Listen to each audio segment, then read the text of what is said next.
over the Eastern region. The hierarchy of the party found him fit to be appointed the regional organizing secretary of the party. And one of those that started Bahadeze, we started it just, no, I wouldn't use the word not seriously, but we were looking for something lacking. And we decided to start a meeting at Vice President's sitting room in Lagos, the Pueme sitting room in Lagos. He was not in Lagos. But as soon as we started it, I was made assisting as the secretary. Then I nominated a lot of people. He was the first person I said should be here with us. And as soon as we did that, he was attending the meeting all the time with us. He was working very hard for us to hold the meetings. When I came to work with him, we shared a lot of things in common. His anti-colonial fervor. And for myself, one later in life, I ran for presidency, potential presidency of Nigeria. We had a council of elders of Igbos who actually went around the whole country campaigning and canvassing votes for me. Mbazulike Amechi was the person who took over the western part. He went to the southwest. He spent days in Ibadan and all the capitals of southwest campaigning for me. I remember many other leaders like Emmanuel Aguma from Rivers State, Professor B.U. Zeribe, former Deputy Speaker from Imo State, B.U. Zeribe, Professor Odenigwe. These are all people who were supporting me. Dr. Jerome Udoji. These are people who work with him that time to support me. I have a lot of respect for them. I feel very sad. And you see, the good thing about him, he became the last of all the leaders. Mbazulike was one of the founding fathers of Nigeria. No doubt, Zeke was a leading personality in the struggle for Nigerian independence.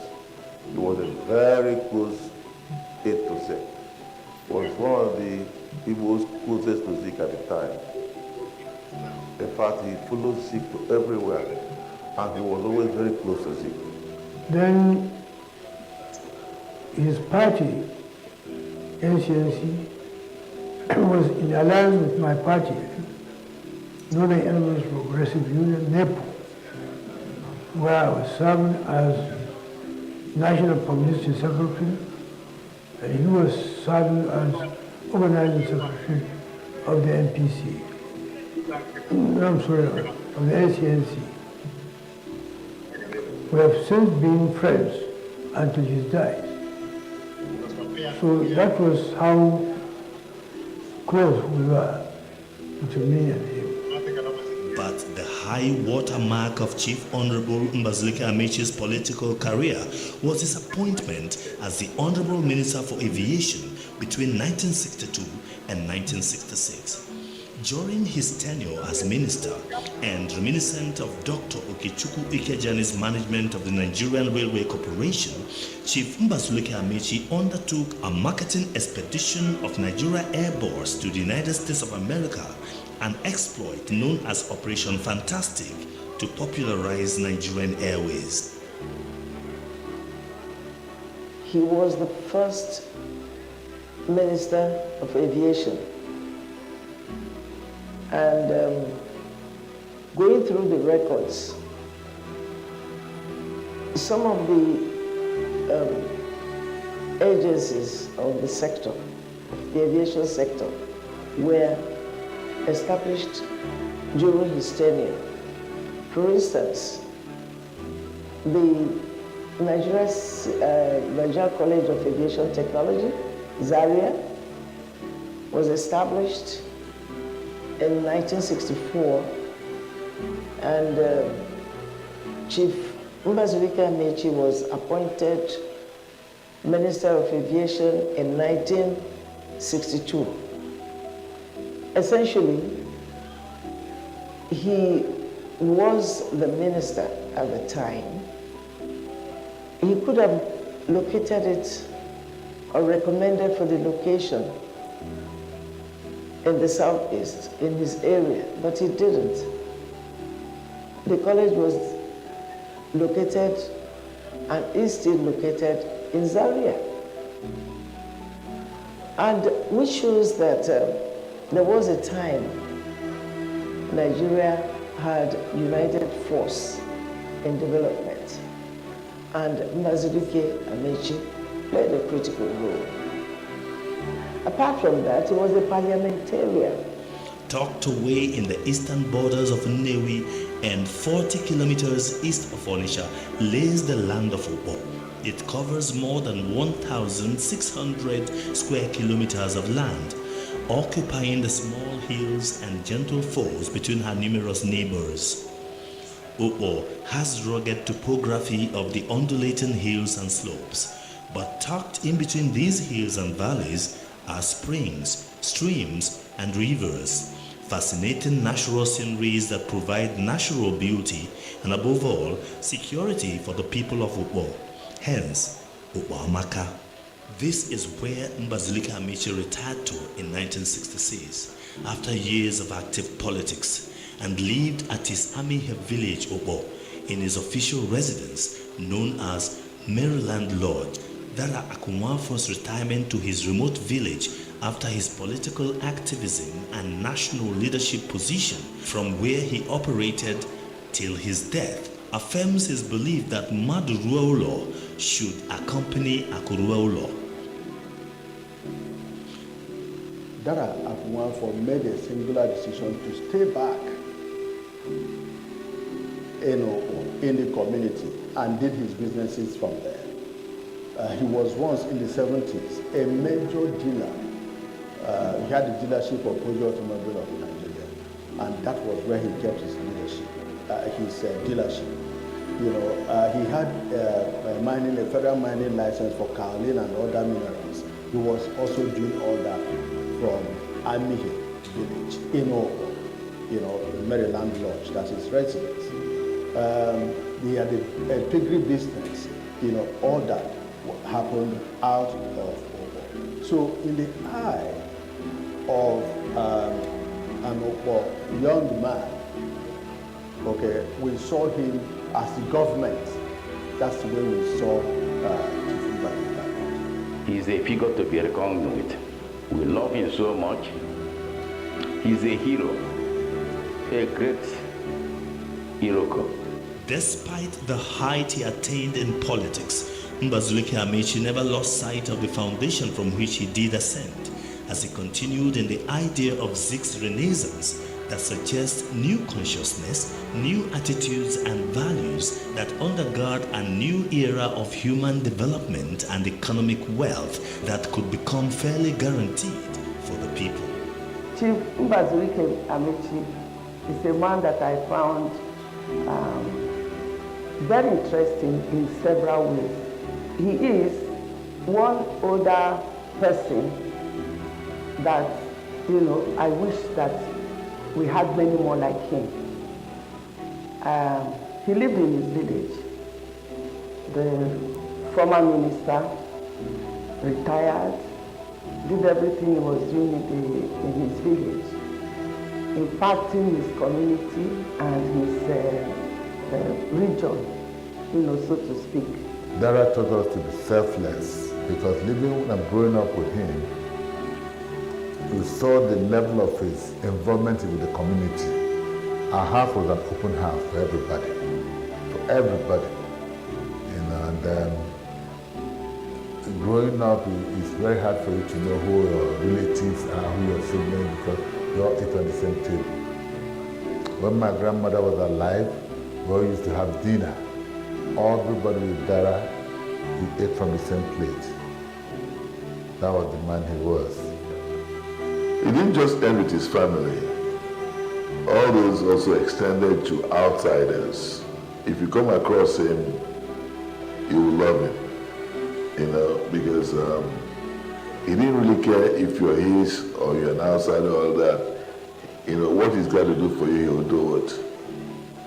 He's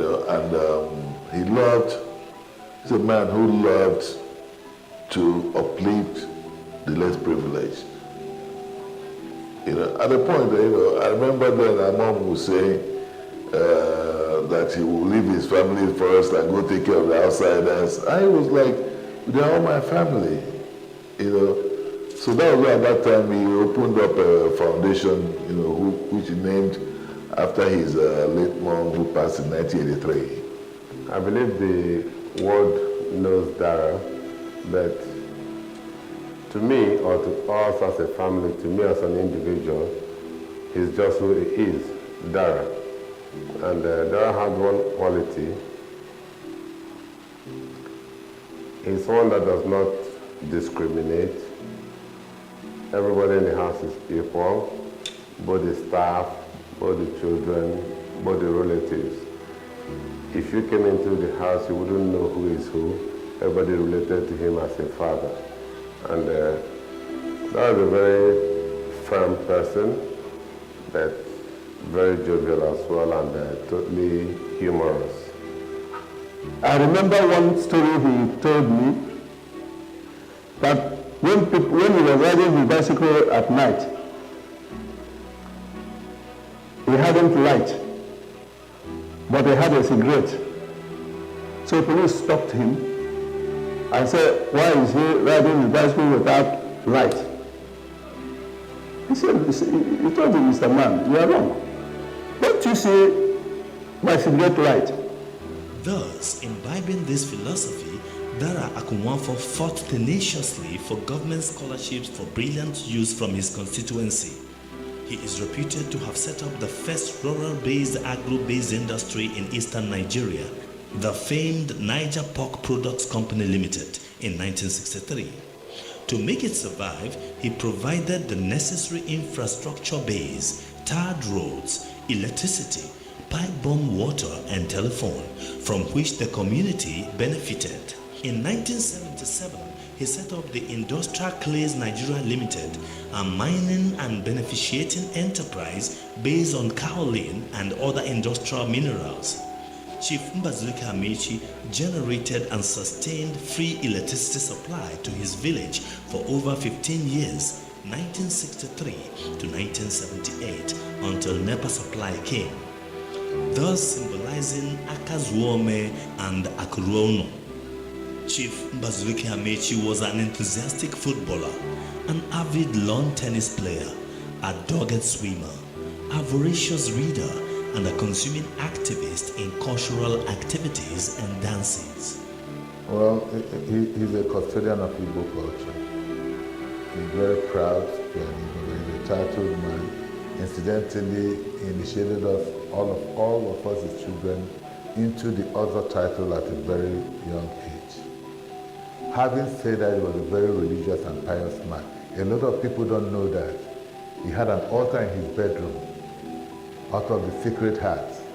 But that's the same man that's supposed to be the custodian of the culture.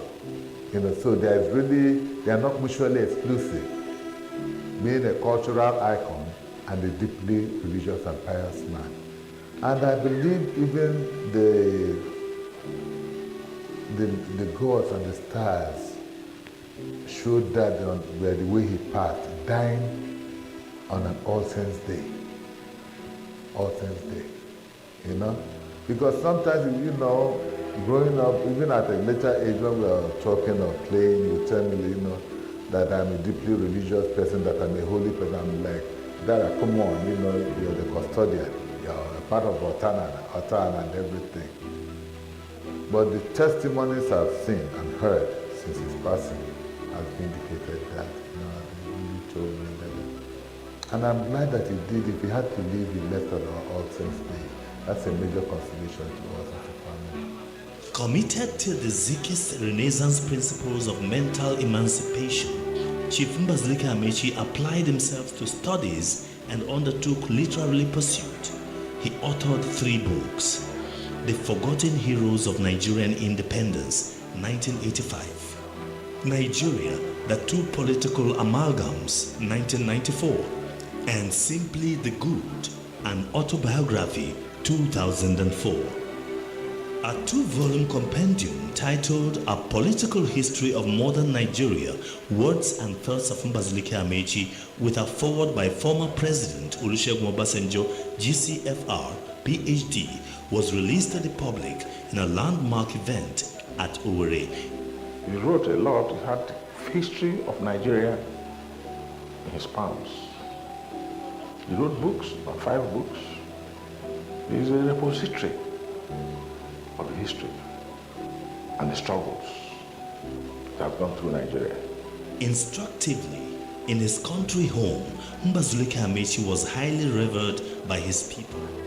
Aside from being the grand patron of Football Improvement Union for more than 4 decades, he also holds the highest traditional Ozo Ikwamuma title of Dara Akunwafor, which was unanimously conferred on him by the entire Nzenozo institutions in Obo. From his Omunna through his village Amihe to his town Obo in general, Mbazulike Amechi brought the weight of his wealth of experience to bear on the cultural and religious practices of his people. Mbazulike Amechi, the boy is good. You know, he was given Dara Akunwafor. He is the first person that was given also title by people in general. So that title, Dara Akunwafor, was given to him by all Mbunze Ukpo. And you know, in other title, every village has their own way of taking also title. He hails from Amihe, but his title, Dara, was not given to him by Amihe people, but by Ukpo in general. That was about around 1963, or thereabout. This is one peculiar thing with him. He throughout his life, had always been a man of culture.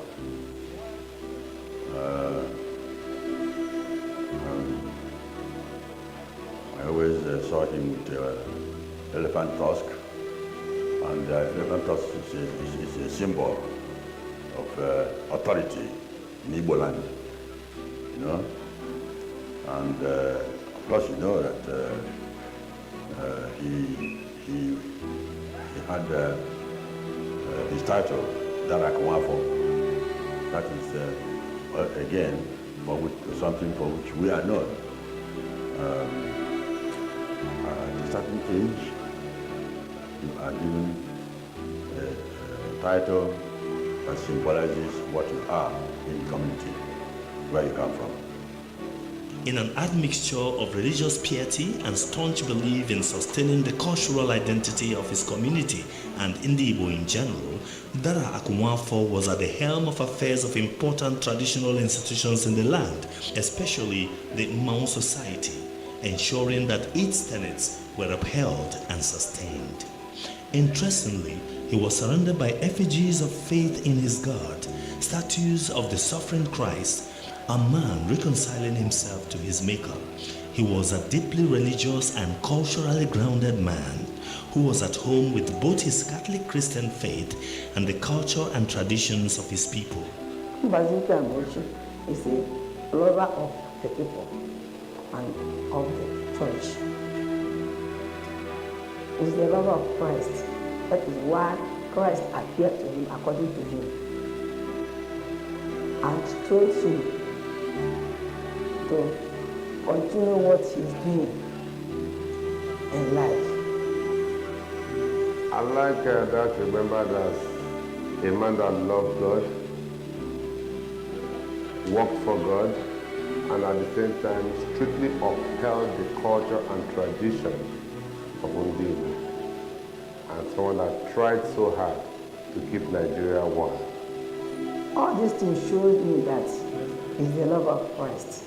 Honorable Mbazulike Amechi achieved all this because he believed and lived Aristotle's dictum that courage is facing a known danger for a noble purpose, and Zik's mantra that there can be truly no enlightened leadership without dedicated followership.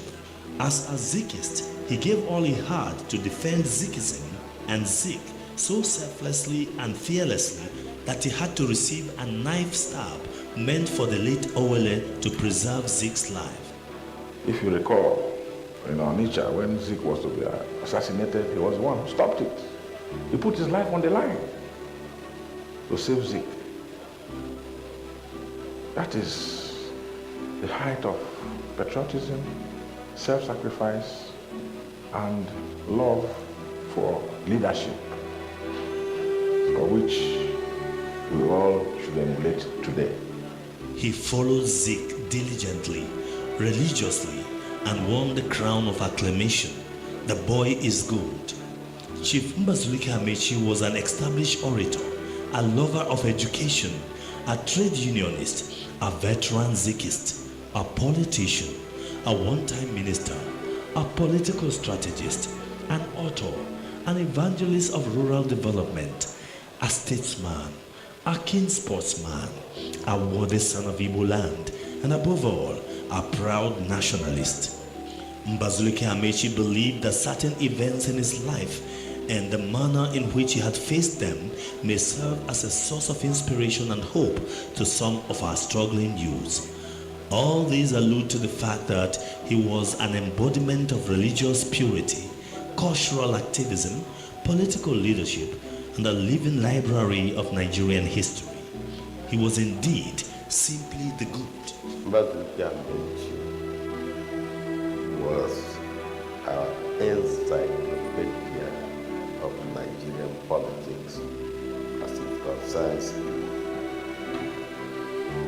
He knew whatever you want to ask him about, he knows the answer very well. And he will humbly tell you the truth about it. And you can go and research anywhere. From to books, you would not find that he was wrong. Mbazulike Amechi was the expert. As far as Igbo is concerned, I'd like him to be the model for every Igbo leader today. Because this is a man who understands our problems. And he has friends across Nigeria. He lived for Igbos. He believed in Igbo agenda. He believed in Nigerian agenda. He believed in good governance. He believed in anything good that could take this country to a better level. Though he died, but his legacies will live forever. Because Mbazulike, for me, to summarize him, he was a good book that every page was rich. Every page was educative and every page was encompassing. So it was a total man. I have been with him. I've gone to see him many times. I have shared a lot of discussions on how to move our people forward. And the most important thing is he's passionate for humanity, always asking questions about what we can do, how he can help in order to solve the problems of our people. He'll always tell you that the darkest hour of the night is nearer the dawn. And there's so many things to miss, good stories, good jokes, and of course I miss most the occasional champagne we always shared. And I saw in him a man that was consistent, a man that could be a role model. I saw in him as a man who believed in a cause and pursued that cause, and represented what the Igbo man is: integrity, focus, hard work, and a man that was certain that he had something to protect. But so far, those of us who were in the Zikist movement and the only one remaining, Amechi left me alone now. I don't know of any other one. Sometimes when he came here, we would sit down. Where can we get some of our comrades in the whole country? There was one in Enugu State or something. We wanted to contact him before we did that. The man had gone. Well known for his openness. Demise truly marked the end of an era. May his soul rest in perfect peace. His soul rest in peace. That is the end of an era. This is the end of an era. I don't recall any of the members of the Zikist movement part of that era who is still alive. So may his soul rest in perfect peace, and extend my condolences, not just to his family, to the community, to Anambra State, and to Nigerians.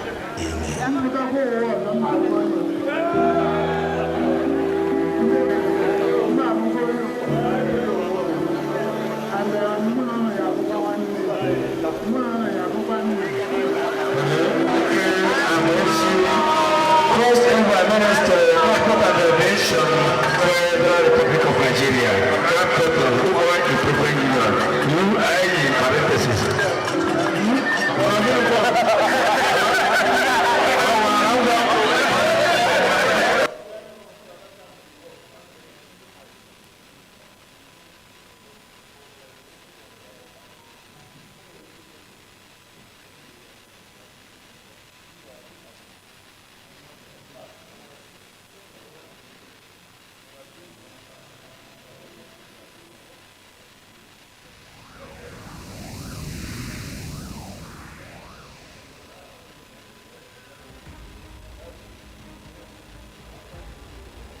But so far, those of us who were in the Zikist movement, I'm the only one remaining. Amechi left me alone now. My condolence goes to the family of Dara Akunwafor. The boy is good.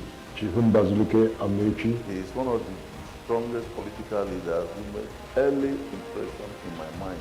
I sometimes will phone him and say, are you not tired talking with these people? Do they hear your language? When I came to work with him, we shared a lot of things in common. Mbazulike Amechi was our encyclopedia of Nigerian politics. Was a very union minister under Tafa Balewa. He was not an ethnic bigot by any means. He was a good book that every page was rich. I believe in what he believes. Mbazulike Amechi Dara happened to have a Zikist. His party, NCNC, was in alliance with my party. He believed in his party, the NCNC, and he had loyalty to its leader, Dr. Azikiwe. He was, to me, he was way more than a father. Because he's one of those that you can say the kid is dead, but long live the kid. Saw him as the government. That's the way we saw Chief Mbazulike. Incidentally, he initiated us, all of us as children, into the other title at a very young age. No matter how bad it is, he makes light of it. He'll always tell you that the darkest hour of the night is nearer the dawn. Chief Mbazulike Amechi was an iconic national. Oh, rest in peace. That is the end of an era. This is the end of an era.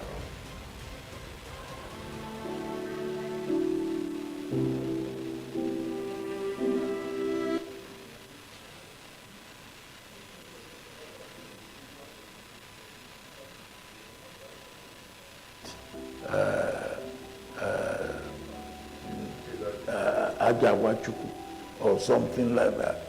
We have seen that before. And, so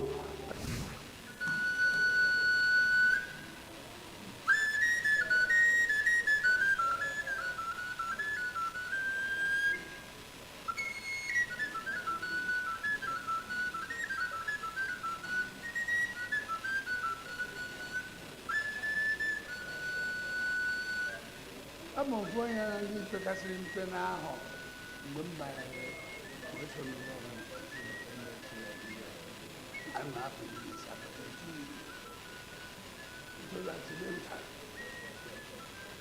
Some moments in history are so significant, so iconic, and so historic that it is easy to forget that they were negotiated by humans, humans with strength and weaknesses, humans with agenda to pursue and legacies to protect.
He stayed in the home of Mbazulike Amechi throughout his stay in Nigeria. Hence, he was a very strong partner of the movement for the liberation of the countries of Southern Africa. My interaction with Mbazulike Amechi, the first real interaction, was in 2013 when he was one of the 3 Nigerians that the South African government invited to the funeral of Nelson Mandela. The other 2 were former President Chief Olusegun Obasanjo and myself. 3 of us were the guests of the South African government for Nelson Mandela's funeral. And Mbazulike Amechi and I stayed in the same hotel. We were quartered by the South African government at the Santon Hotel in South Africa. And that gave me an opportunity for long conversations with him. And I learned a lot from him about the movement to Nigeria's independence. And he was a passionate believer in the colonial struggle against imperialism. So I would say that Mbazulike Amechi will be long remembered as a champion of Nigeria's unity, Nigeria's independence, and an activist for the struggle against white supremacy in Southern Africa. His public life commenced immediately after acquiring the Cambridge School certificate when young Mbazulike Amechi reached out into the world of work as a clerk in Amel's Transport Limited, Benin City from 1948 to 1950, during which he organized the workers into a trade union. A significant incident stands him out as a trade unionist, and that was when, after the murder of 18 workers of the Nigerian Coal Corporation on November 18, 1949, while they were participating in a sit-down strike to press home their demands for seniority pay for the underground workers by a team of about 100 policemen led by a white superintendent, Philip, the young Mbazulike Amechi, who was then the General Secretary of Amel's Transport Union, Secretary of Benin Council of Labour, and Assistant Secretary of Benin and Warri districts of the Zikis movement, organized a protest rally of all workers in Benin and environs and demanded adequate punishment for the perpetrators of the repulsive and heinous crime. He went to prison 2-3 times for the nationalist struggle. One of the few that went to prison. He didn't just talk, didn't just it wasn't just active, he went to prison for the sake of Nigeria. Nigeria should celebrate him. Should rightly celebrate Chief Mbazulike Amechi. He led the SSCUs with the secretary of the action of the SSCU. And I was led by he was the chairman of the Action Association, now the secretary. We protested along Broad Street in Lagos.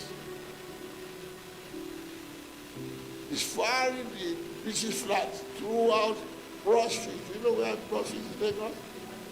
From the beginning of Marina down to Tafawa Balewa. And we said, no coronation, no coronation. Mount Fasting, no coronation. It was so devastating. He said he wanted to arrest Mbazulike Amechi. And found the actual coup leader and the SSC leader disappeared on the day they wanted to arrest us. We led them to the prison the second day. We shot the time we were here. Ever since, you can't get the type of it now. His passion began when he was quite young adult. because he was a member of the Zikist movement, a movement that consisted of radical young adults who were passionate for Nigeria's independence. The group included people like Fred Anyam, Oged Macaulay, Anthony Nahoro, and Raji Abdallah. They were led initially by Kola Balogun, and they campaigned for Nigeria's independence. It is true that Nigeria did not achieve its independence through armed struggle, like Zimbabwe, South Africa, Mozambique, Angola.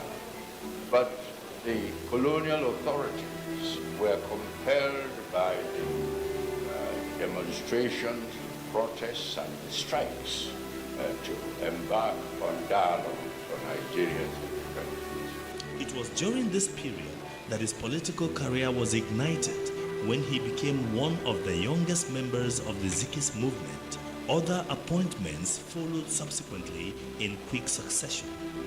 From 1950 to 1955, he became the Secretary General NCNC Youth Association, and from 1955 to 1960, the Principal Organizing Secretary of NCNC. Mbazulike Amechi was in the forefront of all when the impact of Zikist movement led colonial authority.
DJ, please.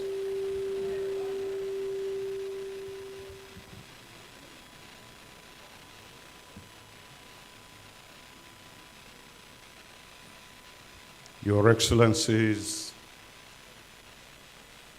very distinguished guests, ladies and gentlemen, you're most welcome.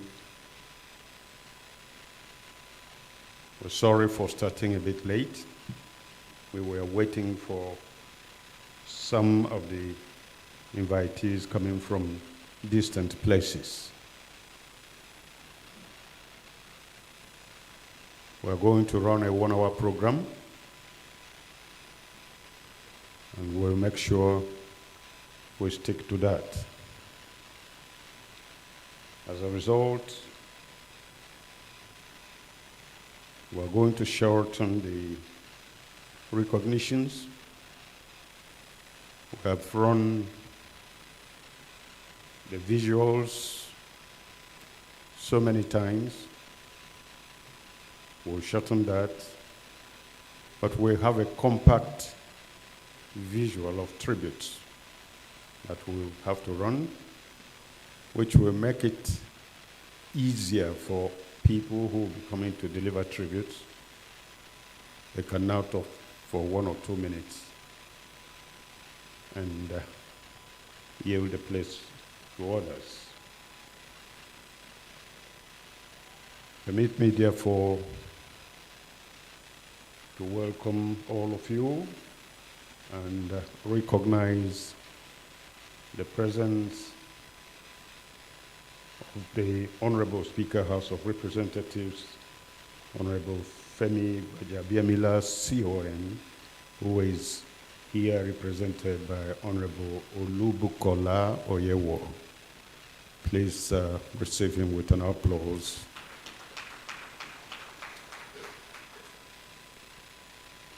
We also have Mr. Peter Obi, CON, represented by Honorable Ndubisi Menakaya and Dr. Patrick Obi. Can you stand up to be appreciated?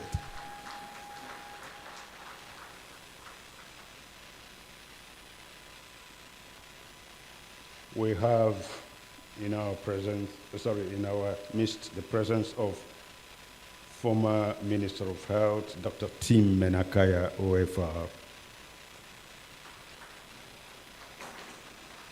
Thank you for coming. We equally have the former chairman of the Police Service Commission, Chief Simon Okeke, OON, OFR, Ochendo.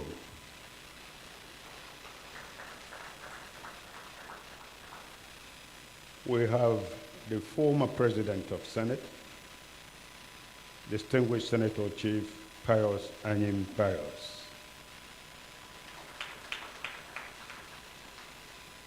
GCON, and we have the High Chief Dr.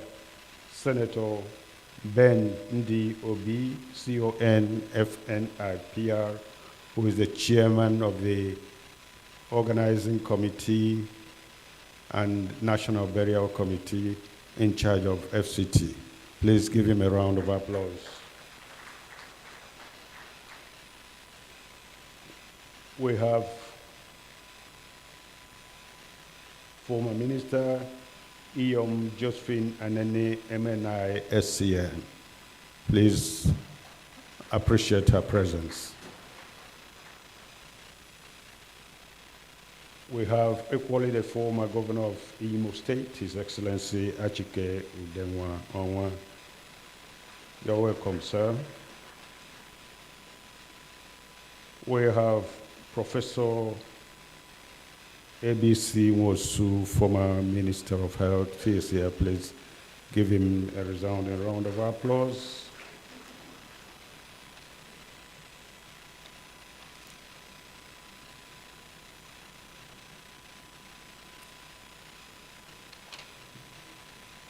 We have also distinguished Senator His Excellency Owele Rochas Anayo Okorocha, former governor of Imo State.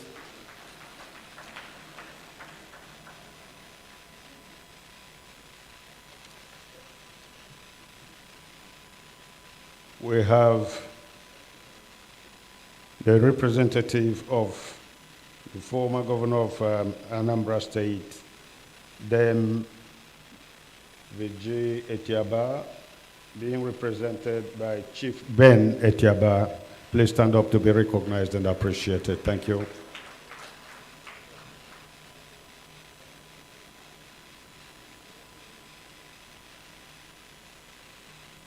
We have just walking in now, the former governor of Anambra State, Chief Dr. Chukwemeka Ezefe. You're welcome, sir.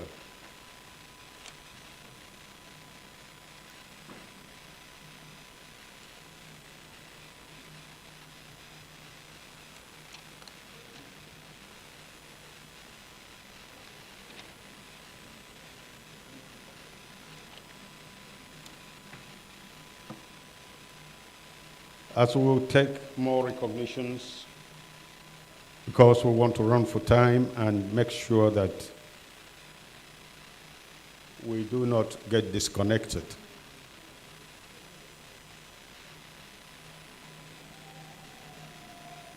Because of that, I'm going to shorten the recognitions, but I can't do that without recognizing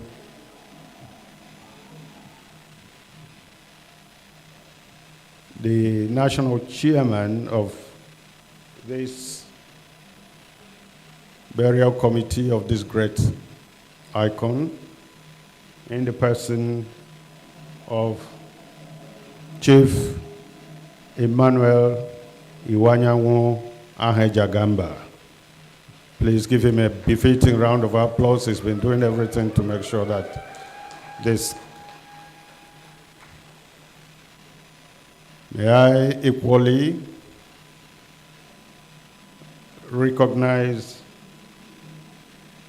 the representative, or rather, the attendance of His Excellency Atiku Abubakar, who is physically represented here by Chief Ike Obiora. Chief Obiora, a professor, a renowned industrialist and businessman, please stand up to be recognized. Thank you. May we also recognize the presence of Nze Ozichukwu Chukwu, who has been a very hardworking member of this committee and who is here with us. Ozichukwu, please be appreciated.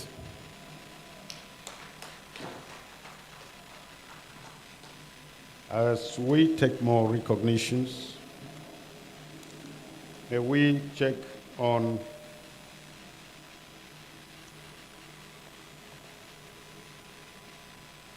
page 9 of our brochure. We will follow those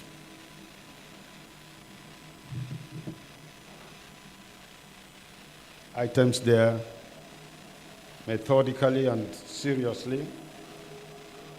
Before we now kick off, may I also recognize the presence of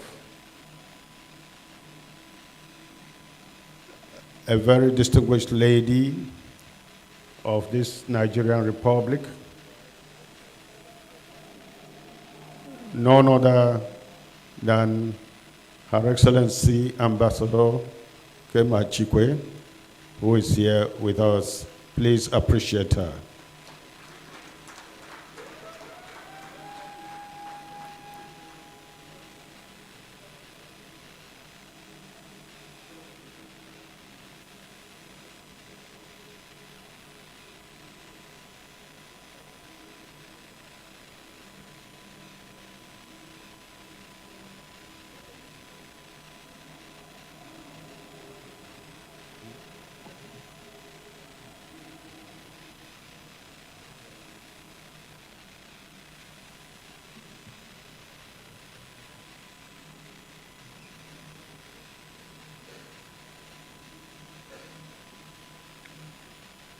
We are going to take off now, and I have to recognize the person who will be giving us the directives for today's proceedings, who is the chairman of this occasion, none other than our very distinguished High Chief S.N. Okeke Ochendo. Please applaud the chairman.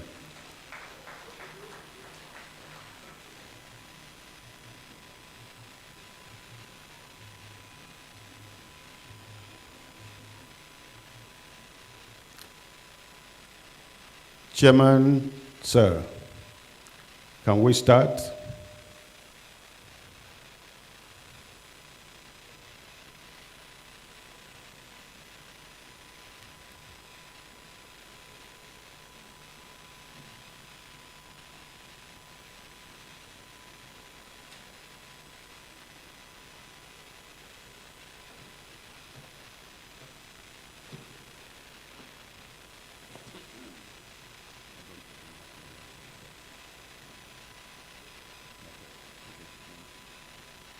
National anthem, please, DJ.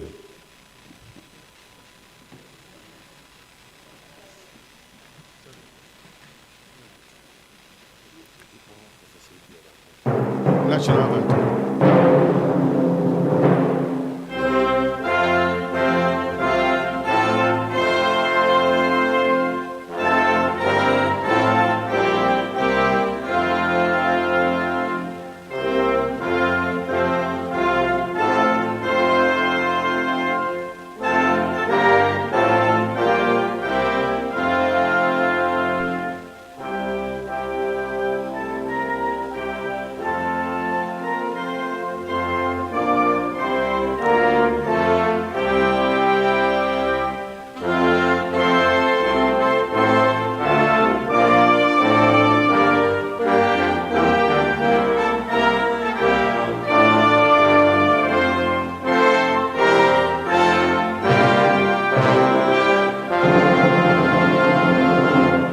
Please, while we are still standing, may Pastor Chinedu Ezekwesili give us the opening prayers.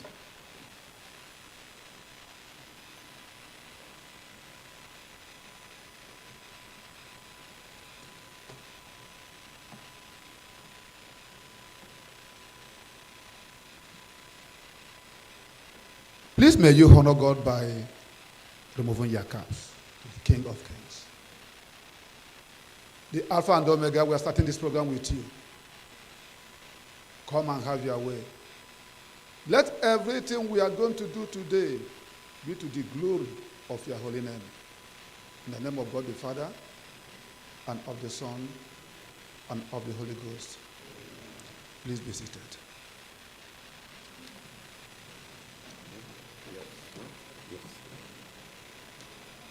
And let me.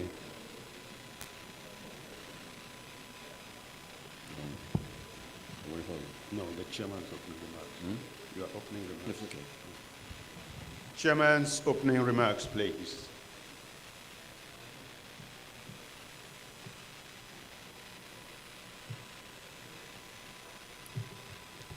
The national chairman for the burial committee, the High Chief Engineer Emmanuel Guanyanwu,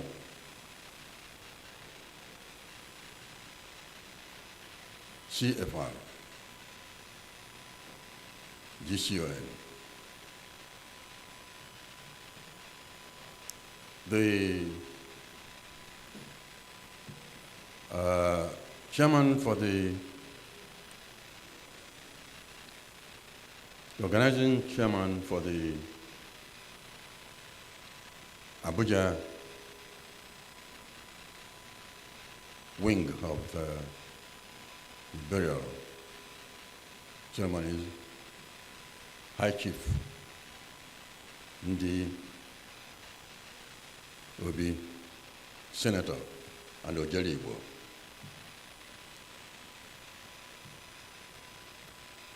the other members of the organizing committee here present,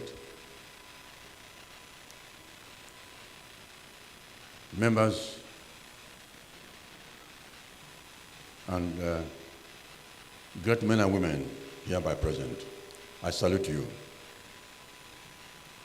We're all here to pay tribute to a great son of Ndibo, Dara Akunwafor. Until his demise, he was the remaining minister of the First Republic. And he played a very wonderful. He played a profound role while he was alive. Many of you know him by the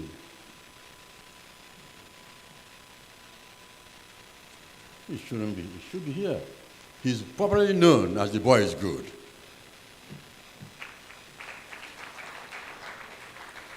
And I must tell you, in his youth, even in old age, he was good.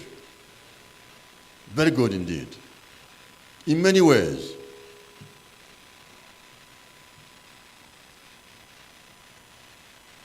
I'm informed on my asking, why? Why is this man called the boy is good? Even when he's an old man of 90, 95, 94, the boy is good. He's still a boy. And he's still good. I was told a story of the role he played in the before independence, when series of attempts were made in the life of the national leader of NCNC that did a marvelous job in the national awareness of freedom and independence of Nigeria. It was said that the colonial masters did everything to take his life. One occasion, the meeting was called at the State House in Lagos, and as before his car was coming to a checking point, the car slowed down, and somebody pulled a dagger to stab Nnamdi Azikiwe, and he offered himself, and the dagger fell on him. And it was a very narrow escape for Nnamdi Azikiwe. And the following day, most of the papers, Pilot carried a headline, "They conspire to destroy." That was the heading. They conspire to destroy. That must have been in the 50s. So, in many other ways, the boy was really good. He became one of the youngest minister of aviation. Am I right? Yes. He was the youngest he and M.T. Mbo, the late M.T. Mbo, were known to be the youngest of the ministers. And he played his role very well until the 15th day of January 1966. So, I'm glad that within the short time available, we were able to pool the number of great men and women like you to pay their respects. May his soul rest in peace.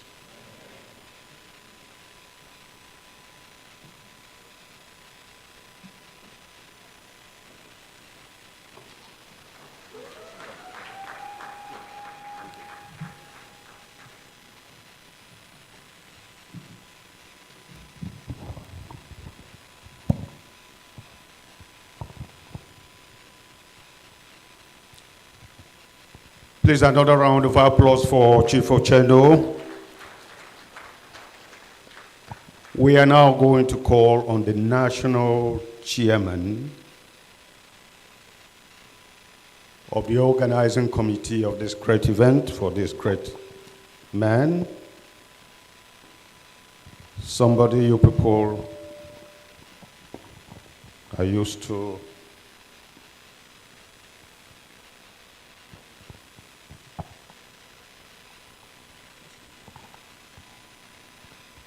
None other than the great Chief Engineer Emmanuel Iwanyanwo Ahaje Kamba. Please, Garanyemba. Ndị Igbo ekelenu, ndị Igbo ekelele munu, ndị Nigeria ekelenu. To us, it's a very great day.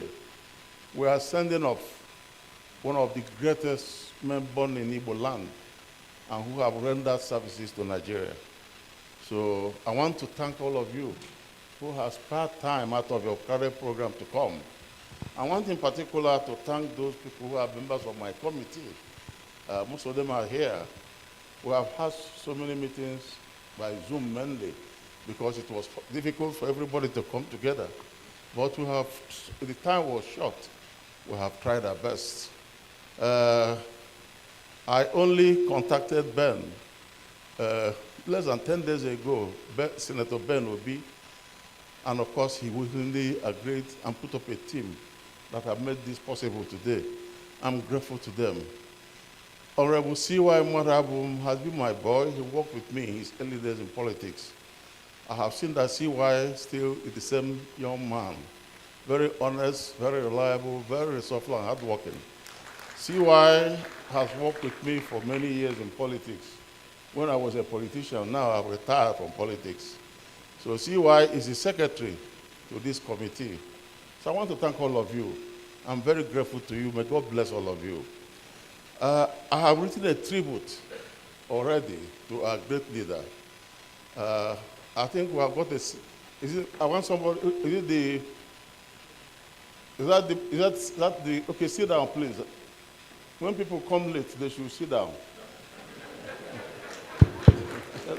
You sit down, sit down. Yes. Now, frankly speaking, I have written my tribute, but I have I'm very emotional about Mbazulike Amechi. My first contact with Mbazulike Amechi was about 60 years ago. I was then an undergraduate 60 years ago. I was undergraduate in the University of Nigeria. I was then one of the leaders of this Ziki's Vanguard in the university in those days, when politics was at a boiling point. Mbazulike was a young man then, very charismatic. And most of all, the young people then drew a lot of inspiration for him. I met him again when I contested the election as president of Nigeria. I contacted him to support me, and he did.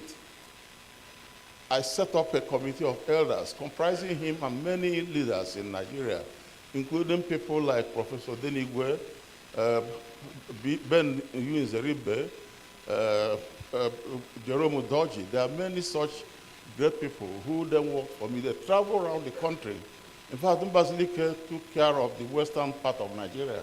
He did a great job for me. He loved me so much.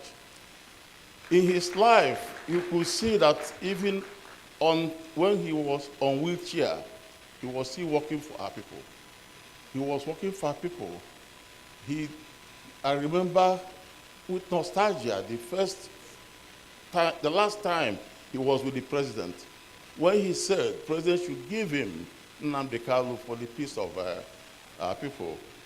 So I was moved. So we are talking of a man who spent his life in services of our people. And he's the last of all those great people, those founding fathers of independence. I want to join all of you here in paying tribute to a great man, a quintessential leader, of a very great person. And also this time again, we remind the federal government to help us to see what we can say to get peace in Southeast. And most of us believe that if we can release Nnamdi Kanu, if Nnamdi Kanu can be released, so that it can be a process of peace summit which we are planning in Southeast. We are planning a peace summit in Southeast. In the next few days, people will know details of it. That will be very useful to us. Thank you very much.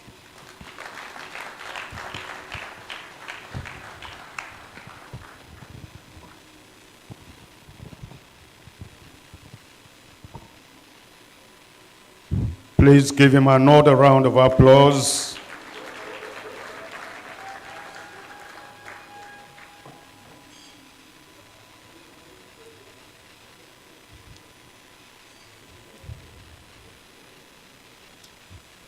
We are pleased that this has kicked off, and we are begging everybody to ensure that we make very good use of time and achieve much within a short period.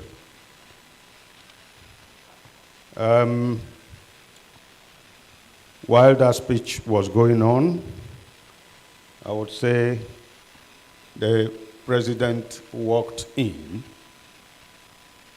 The President of the Federal Republic of Nigeria walked in. This time, you might have been expecting a very tall president, but a more a more dynamic and explosive and vitriolic one came in. And that is none other than His Excellency,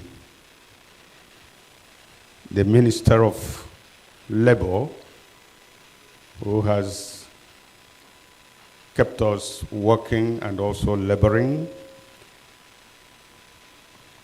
Dr. Ngige is today sitting here as President of the Federal Republic of Nigeria.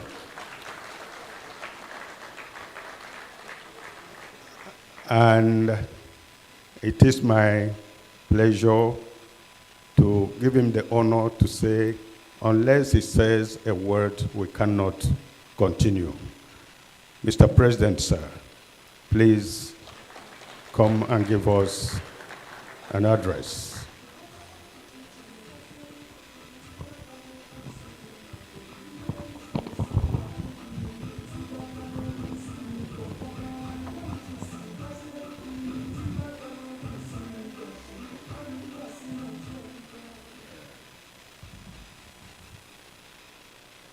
This MC, he's not taller than me. But anywhere he catches me, he's mocking me about my height. Yes, President Buhari is a tall man. But what we lost in height, we pack it in our brain. So if you look at our association, the people in government that are of this size, you want to belong to our association. I just left the president of our, chairman of our association now at the function for NSC Day. That's where I'm coming from. And the special guest of honor, our member, chairman, Professor Yemi Osibajo.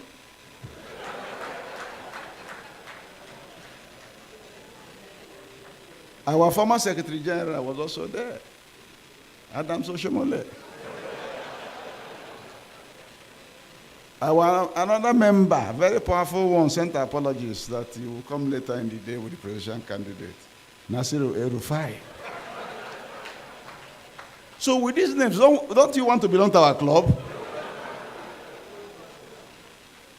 Chairman of Function and Occasion, and my brothers, former ministers who are here, distinguished senators, party chieftains. Well, I'm wearing double cap here. I represent the president of Federal Republic of Nigeria, Muhammadu Buhari, who in the lifetime of Mbazulike Amechi, as they told him for his courage, qualities of a good leader, and a man who he told me privately is an epitome of what Nigerian leaders should be looking forward to, not amassing wealth. Mbazulike Amechi, First Republic Minister, didn't amass wealth. All of you can attest to that. Ade Uchiafu Imaka, Ade Ezo Ezo. Dara Akunwafor is one of those who came to serve in the real sense of service. So Mr. President acknowledged him. And when last year I brought a request for him to meet with some of our Igbo leaders and elders over Mazin and Kano. And the group was to be led by Dara Akunwafor, heavily supported by another short man, Okwadike Ibuku, who is there. I didn't see him earlier. He was our past deputy chairman. He supported Mbazulike. Reverend Onoha, did Onoha. My humble self and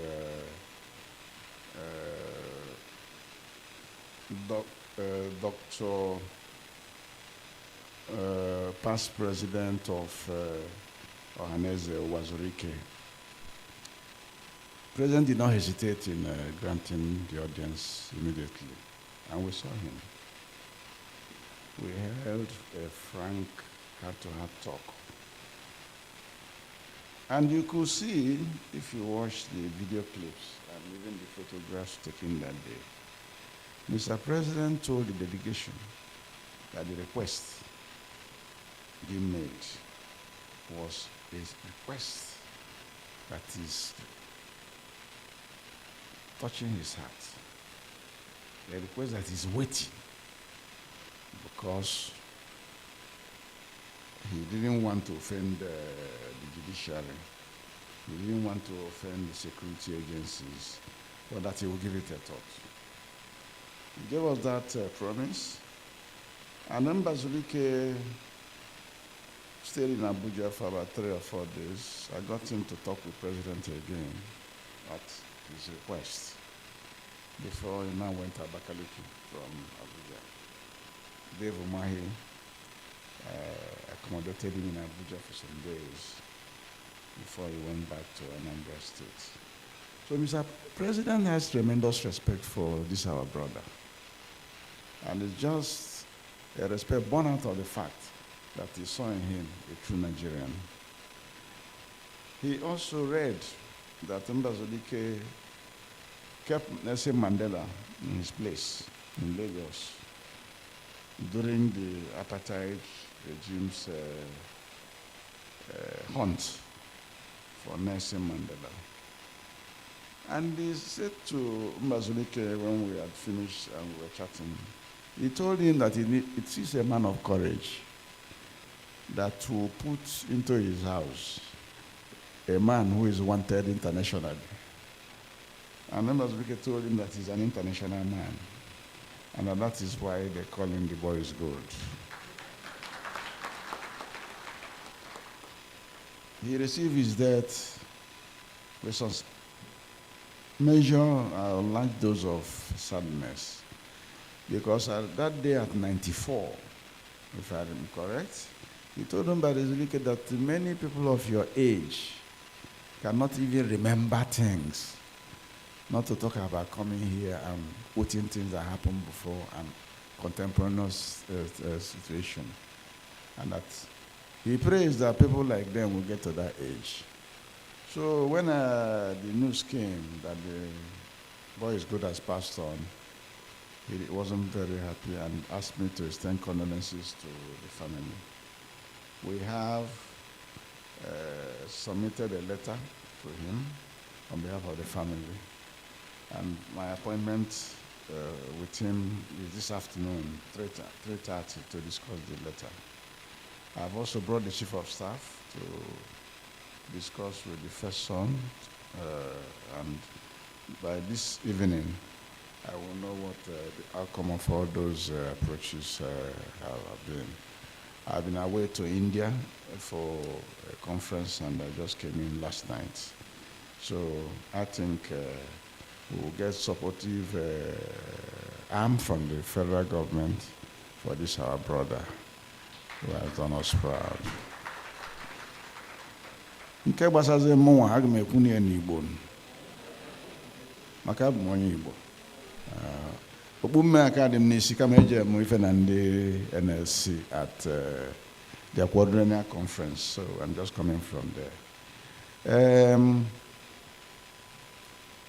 Ife nwe ikwu bụ na ọganya ahụ eji aga mba na ndị ọrụ ya, ndị kọmitii, anyị na-ekene unu. And ọ na-abụ ụdị ife a mee bụ otu unu nwa na ndị ọzọ na-eso anyị eme ife ọha na eze, ma Elders Committee, ma aka ikenga, ma ya ndị Igbo Lagos, ma mgboke Igbo, ife niile sue. Ọ na-adị mma ka enwee hope a ga-enwe bụ na mbọsị ọ bụ tọnụ gị na ụmụ nwanne gị ga-agbakọzikwa etu a, maka nọọ bunu agbakọ ọnụ ebu ife o wee gawa. So I'm the committee nnukwu ekene for the journey so far. And ana m akọwakwa na nna anyị Mbazulike Amechi Dara Akunwafor, ịgwa tribute m ị ga-afụ ebe m kwulie. O so na ndị mere ife Anambra steeti ji bụrụ ife Anambra steeti bụ today. Ị na-akpọ Gọvanọ Soludo, na-akpọ Gọvanọ Obianọ, na-akpọ Gọvanọ Peter Obi. I bidoro the liberation of Anambra State in 2003. And ọ bụ na anụrụ ya bụ ọgụ Anambra State aka dị ka ma Abia ma ndị steeti ndị ọzọ ebe a na-ebifegharị aka na-ebifegharị aka n'ogbe niile a. Sọsọ ịgasị Anambra, ndị ọzọ nwere ike challenge Anambra bụ ndị Imo, mana ndị Imo dịkafa na-ebifegharị aka na adọnnọ ọ bụrụkwa mụnwa kwulie, mana etu o si wee dị. So Mbazulike Amechi na nwoke a na-akpọ Dozie Ike dị ife, nwoke a na-akpọ Chike Ọfọdịle, mmadụ ịtọ ndị so m kwuru m n'azụ. Ọfọdịle nyewa lead the legal team impeachment process of my deputy then. Ọfọdịle nyewa na back my attorney general. Dozie Ike dị ife nyewa ka itinye ojebu president of Ohaneze wee cover grants nke ha. Dara Akunwafor ọkwụ kapila, ọ na-abịa government house every week, anyị na na-akpa. Ọkwa dịka Igbo ukwu na-abịakwa, ma ọ na-abịa as former governor, and so adị m agụnye na ndị gbara ike, mana mmadụ ịtọ they stand out. Ịbazia na pati PDP mgbe ahụ, onwe nwaanyị na-eme ka nwoke a na-akpọ Iyom Josephine, o jere na pati ọ na-anụ ọgụ. So ndị niile abụ ndị nọ n'ọgụ ka Anambra wee bụrụ ife ọ bụ tata. Ife ọzọ unu na-ekwuzi ọ bụ na foundation ụlọ dị weak, ụlọ a ga-ada. Ọ bụ na foundation ụlọ adọrọ cast, etinye nnukwu concrete niile ga-ebu ife na a ga-ebu, ụlọ afọ ama akwụ ọtọ. Ndị tinyela aka rinne mma akpọwazi afa ncha niile, mana anyị macha afa ncha niile. Ochendo Okeke mekwuru nke ya mgbe as chairman Police Service Commission, even though he wanted to cost him his job, mana ọ tara eme nke ya. So ndị be anyị Igbo bụ Igbo, ekene ka na-ebunye unu niile for ife anyị na-eme nwanne anyị nwoke tata. And anyị na-ekene Chukwu na anyị gbakọrọ ọnụ etu a. Minister of Aviation, lost and found, welcome. Hadi Sirika, distinguished Senator Hadi Sirika. Incumbent Minister of Aviation is here. Give him a round of applause. And akụkwa aka ebe a. Kwara ni aka. edele m ya akwụkwọ si na ọ bụla m afọrọ ya n'ebe a na mụ na ya ga-ese nnukwu okwu. Fanja na-atụcha m egwu na kansụl maka fama na mgbe trọbụl meka. Abụ m trọbụl meka mgbe ọ bụ na ị na-eme trọbụl ama na-atụ ya egwu. Ama ekenye ya oke nke especially ọ bụ na ị toro ogo ka ndị ọzọ. So, distinguished Hadi, you are welcome.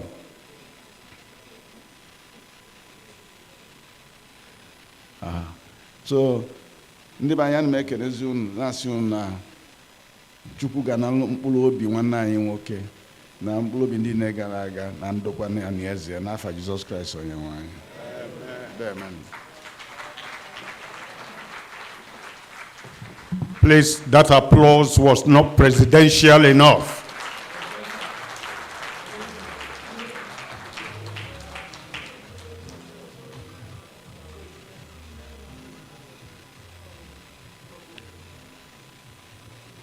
Thank you very much. May I now call on the representative of the Speaker of the House of Representatives. Honorable Olubukola Oyewo is representing Honorable Femi Gbajabiamila. Please give him a round of applause.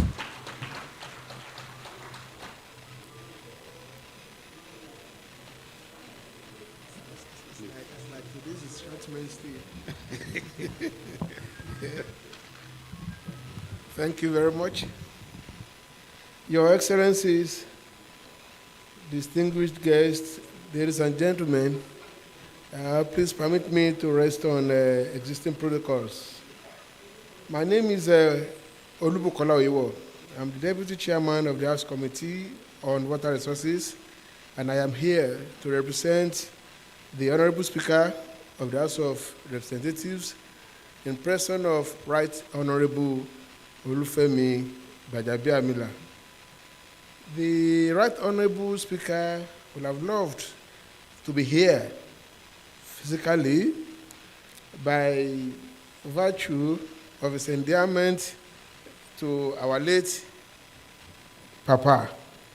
We all know that our late Papa was a parliamentarian in the First Republic, but the Speaker could not make it physically here on account of other national exigencies. The Honorable Speaker sent a message, a tribute, tagged, "You are gone, but your legacy lives," late Chief Mbazulike Amechi. On the 1st of November 2022, it was with great sadness that I learned of the passing of Chief Mbazulike Amechi, a former Minister of Aviation during Nigeria's First Republic. The world mourns with you and celebrates the extraordinary life of this remarkable leader who devoted his time, energy, and resources to developing what he called our common home and future. We thank God for the fulfilled life he lived, the lives he touched, and service to God and our nation. His tireless efforts earned him numerous awards, accolades, and the respect of millions who were inspired by his commitment to democracy, societal growth, the eradication of poverty, and civic engagement. Our late elder statesman's legacy will always be an example to all of us to persist in our pursuit of progress. We shall definitely miss our dear father, leader, and mentor. You have left a vacuum which will be difficult to fill. Rest on, Chief Mbazulike Amechi, till we meet to part no more. Thank you, and good afternoon, ladies and gentlemen. Those who are in support of what is read, say aye. Aye. There are no nays. So he said that today is the day of short men. I said no, even though they have admitted me to their club. Our late patron was Napoleon Bonaparte. He was 4'6". and he nearly conquered the whole world. So you have lost nothing, but we will now shift and go to the class of tall men. May I now call on the representative of the former Vice President of the Federal Republic, none other than His Excellency Atiku Abubakar, who is represented here by Professor Iko Biora. Please come up, give him a former vice presidential round of applause, and then he's going to really display what he knows best how to do.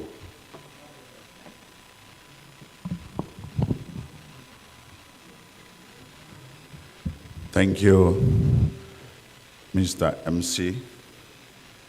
Unfortunately, today is not the day for display because we are in a deep mourning mode.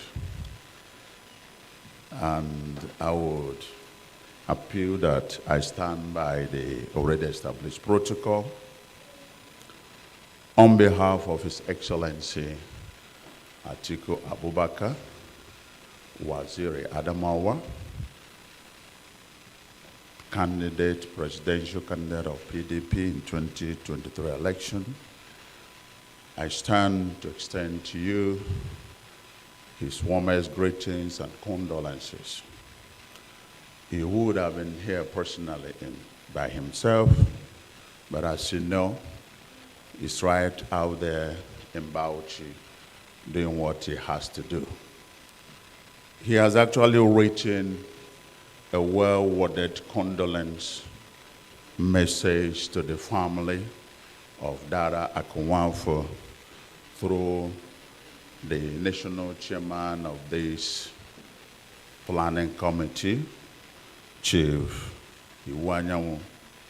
But however, he still feels that his presence here is highly needed to express strongly how he wished Dara Akunwafor would have been alive when he would have pleased God for him to may have won the 2023 election, that he would have drawn from wealth of his experience, and he would have been alive to see him actualize that his last wish, which was setting Nnamdi Kanu free. He has no doubt that the nation will miss him, especially this critical time. He saw in him as one of those he drew aspiration and the courage in his battle for recovering of Nigeria. Because even when things were so rough, many times he had been to prison with his colleagues, the founding fathers. He never gave up. And that also signifies Atiku Abubakar's position of many times he has continued to struggle to be the president of this Nigeria, to help bring to fulfillment the visions of our founding fathers. On this note, we can only pray for the repose of his soul and ask Almighty God to grant him mercy and his soul eternal rest. Thank you very much.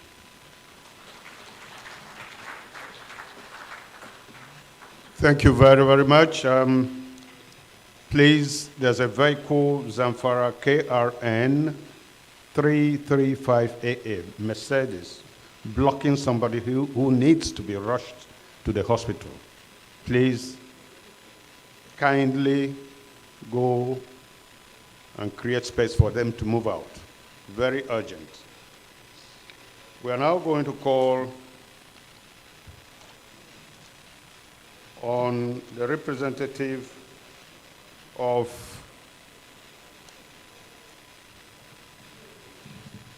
the former governor of Anambra State, who is also the presidential candidate of Labour Party, Mr. Peter Obi is represented here by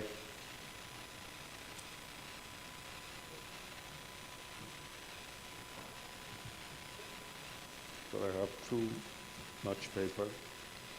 Can the representative show up, please, if you don't mind, and save me the pains? I think, yes, please give him a round of applause.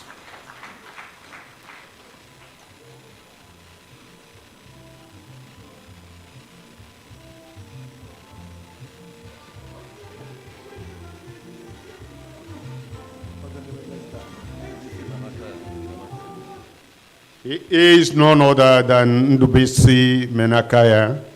I told you I was going to bring taller people this time. You can see it's very clear.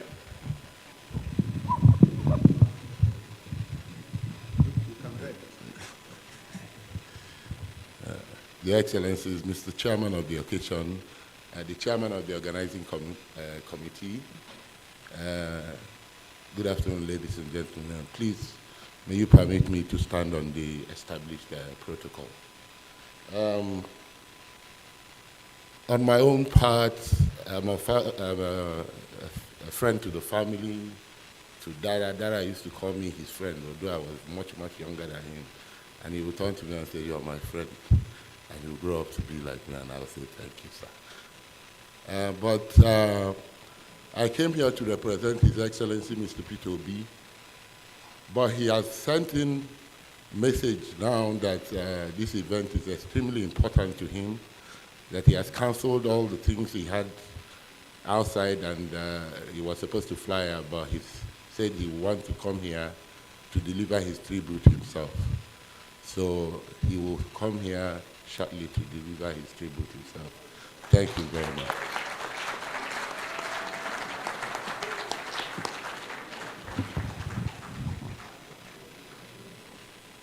So he came to deliver a message, not the tribute. May we now call on the former President of Senate, who is physically here, none other than His Excellency Anyim Pius Anyim. Please. He too, he's tall too. He's tall, and that's why he's sitting with the president.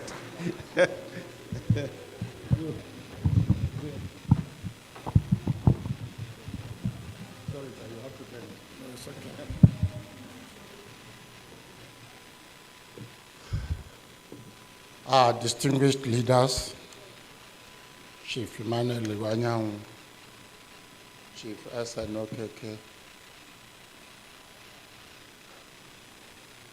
Professor Ebisi Ngosu, Dr. Tim Menakaya, His Excellency Chief Ezife, Your Excellencies, the former governors of Imo State, Chief Udenwa, Chief Ochaso Korocha, Your Excellencies, Chief Ugige, the Honorable Minister of Aviation, former ministers, members of the National Assembly, distinguished ladies and gentlemen. MC, this is the real sharp contrast between Ngige and others. So calling me up now, I would have come immediately after Ngige so that people will see the difference.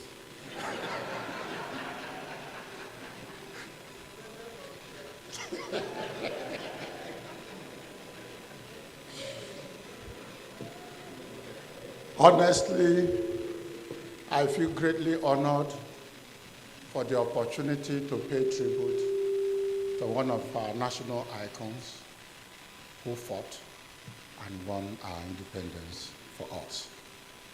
But I'm convinced, and rightly so, that I'm not competent to talk about Chief Mbazulike Amechi, principally because I didn't encounter him while in active service.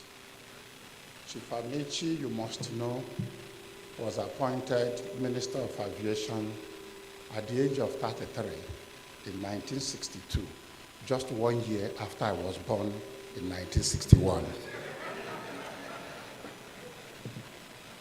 So if I stand here to talk about him, I think certainly I may not be doing myself any good. But let me say that I am attracted to his records because of his early start.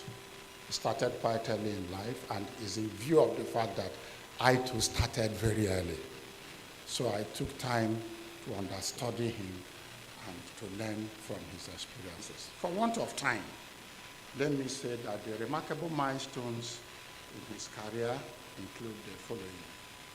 The patriot who devoted his time and energy to fight for the independence of Nigeria. The nationalist who believed and stood for the unity and progress of Nigeria. A forthright nationalist who believed in the principles of justice, equity, and fairness as a foundation for a progressive society. A foremost trade unionist who fought to protect the rights and dignity of workers. An exemplary public servant who served his country with utmost commitment and dedication. As Chief Amechi goes home, we owe him a duty to take the baton of our nation to greater heights in equity, peace, and progress. May his soul rest in peace. Thank you very much. Please give him a tall round of applause.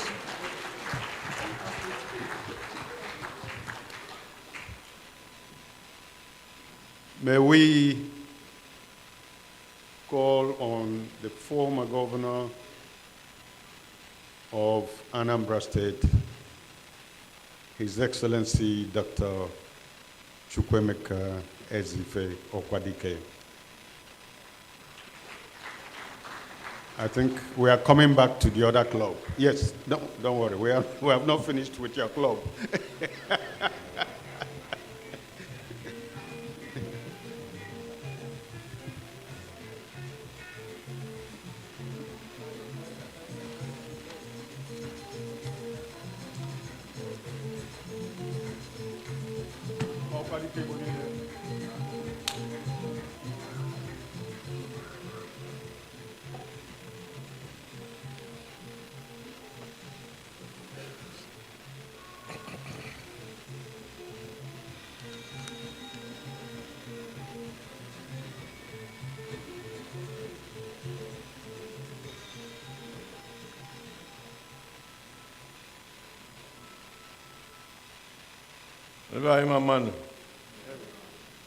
All of you welcome. Martin Menakaya, who blocked my way when I was coming.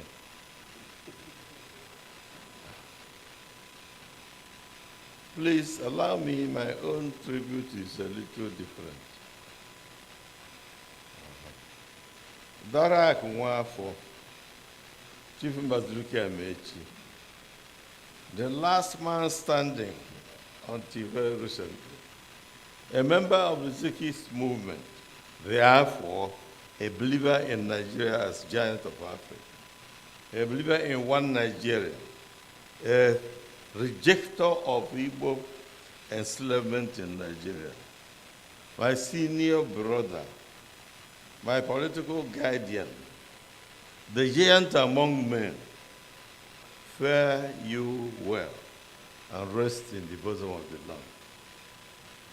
My political guardian, you know the current political situation in Nigeria more than I do. Please consult with the Amazon, Nnamdi Azikiwe, Zik of Africa, and tell me what to tell the peoples of Nigeria at this critical time. Yes, okay. I should say that God created Nigeria as a gem of a country.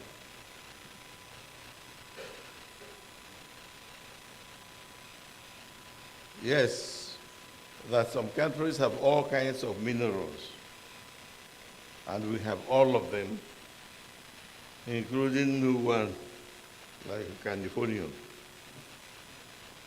Yes. But the Chinese know more the minerals we have in Nigeria than we do. Magadian, I call you the man is bad because they call you the boy is good. What do I tell our people in the circumstance we have now? Okay, that no group in Nigeria with proper analysis of their long-term interest will enjoy the disintegration of Nigeria. No group. The long-term interest of the Fulani lies in the new Nigeria, within which there will be full citizens of Nigeria with right of indigenship. On the contrary, if Atiku, their brother, is to take over from Buhari, it means that the northerner takes over from northerner, Muslim takes over from Muslim, Fulani takes over from Fulani. The result is disintegration of Nigeria. A unifier who calls for northerners to vote only for northerners, not Yoruba, not you, must be left alone though.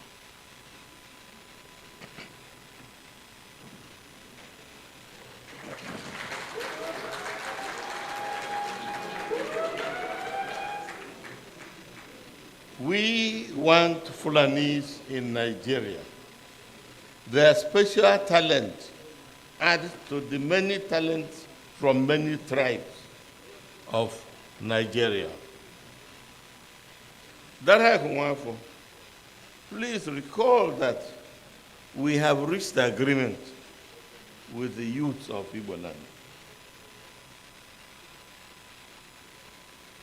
especially when they were reacting to what looked like the federal government of Nigeria working hard to push the Igbo out of Nigeria by various humiliations, various exclusions, various marginalizations, and all kinds of problems.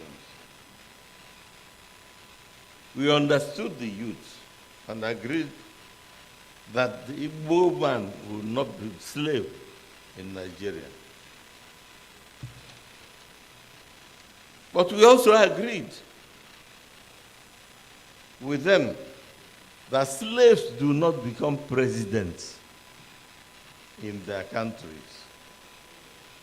If one of us is elected president in Nigeria, we should begin to look for Biafra within, not outside Nigeria. The boy is good. Don't mind my calling you the man is bad. Recall the days of Obara, Awolowo, Ahmadu Bello as premiers. Were they not operating virtually independently of the central government? This is the matter of restructuring, which 80% of Nigeria have agreed to. And those who do not agree are confusing restructuring with resource control. It will not take too long in the new Nigeria before every group in Nigeria will express pride in God's gift to us. And we make sure that we respect every group. The unexpected may happen soon, or the sagacious, deep-thinking, expert legalist Yoruba group are very close to exit from Nigeria. And when they nullify the imposed amalgamation fraud, exit from Nigeria will be free to all. Not even South Middle Belt group, which has 4 zones out of 6, is thinking of staying back. Indeed, Yoruba and the Igbo are the most stupid of our peoples. They are really the problem of Nigeria. It is the choice of enmity that keeps Nigeria down. Yes. And they are not thinking of using the present easy situation to unite and stabilize Nigeria. How foolish can we be? We worship one God, the one God of Abraham. He created all of us. He chose to create me in Ibuku, where I became Igbo on arrival. By the same action, I became Christian on arrival. I chose none. You also chose none. And God did his will. Should religiosity and tribality concern us? Who is the guilty one? Only God is responsible. How foolish we are. Thank you very much.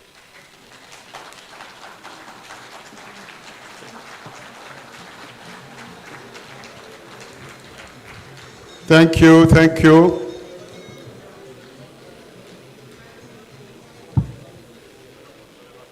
Don't worry, I am going to call a slightly taller person now who will make it short.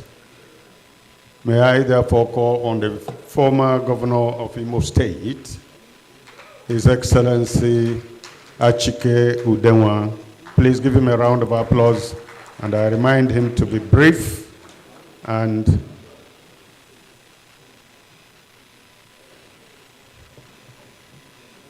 Your Excellency, sir, let your speech be as short as I am, not as tall as you are. My speech will be shorter than you. Okay, thank you. The chairman of today's occasion, please permit me to stand on existing protocol ably established by His Excellency, the former Senate President, Pius Ayim. Please, I just want us to look at Chief Mbazulike Amechi from the standpoint of a politician at a very young age coming into the system at the time and fighting very hard to gain independence for this country. It took a lot of discipline, a lot of courage, a lot of sacrifice at the time. He represents a generation of politicians that probably are not the same as the politicians we are today. They were very committed. You could hardly have a politician at the time who was rich, who you will name his estates, who you will show his fleet of cars. They didn't have it, yet they got us independence. I want to look at him from that standpoint. I remember when he was having his 90th birthday celebration in 2019 in Owerri. I happened to be there. Among those who were there were two of his contemporaries, Alhaji Tanko Yakasai, who said he was the oldest among them. At the time Akunwafor was celebrating his 90th birthday, Tanko Yakasai said he was 92. So by now, Tanko Yakasai should be 96. And also Chief Aya Adebanjo from the West. There were three contemporaries from three different parts of this country. Today, it is not exactly the same. We are not having exactly the same thing as what we used to have. They had one mind, and at the time, it was to gain independence for this country. He worked hard, and today, our Minister of Aviation, Senator Sirika, is a young man. But you can see at that time, he was younger than him, 33 years of age. But yet was able to play a pioneering role in the establishment of the Ministry of Aviation. So he has come, he has fulfilled what he came for. He has been a success, whatever he touched. And if you ever were close to him, you will see him a very, very happy man. Even while he was on a wheelchair, he was still a very happy, fulfilled man. We can say, fare thee well, Akunwafor, fare thee well. We will always remember you. Thank you. Thank you very much. May I also call on another former governor, His Excellency Senator Rochas Okorocha Owele.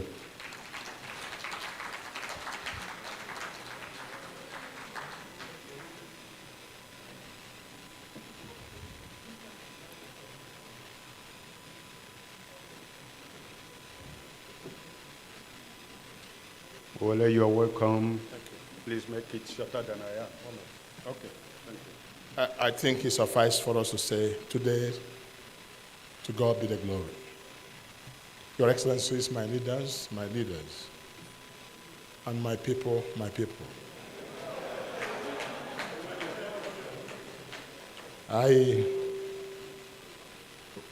we're here gathered to give honor to whom honor is due, for a patriotic devotion and for an exalted character of a great Nigerian, and one who made huge sacrifice for us to have a nation called Nigeria. Mr. Chairman, and to all those of you who were able to put this together, God bless you for thinking it right to honor one of our own. I'll just make some requests, given what Chief Emmanuel Wayne said. First, to my brother, Minister of Aviation, Alhaji Sirika, please. The man being honored today was the first Minister of Aviation. It would really be appropriate to take that building of Minister of Aviation and change it today to Mbazulike Amechi building. That's simple. And to you, the Anambrarians, it would be really proper that that airport, the new airport, should be named after this great man. We must learn to give honor to whom honor is due. Again, he made a request. Mr. President Ngige, representing Buhari. There's something we attach as Igbo culture, very important, when somebody makes a last request at the point of death. And he requested that the president should please not honor him in any way, but honor him by releasing his son, Nnamdi Kanu. May I kindly request you to say to Mr. President, now that he's dead, he's no more alive, he made that last request. May we honor him by bringing Nnamdi Kanu out for the purpose of peace, demonstration, and dramatization in the Federal Republic of Nigeria.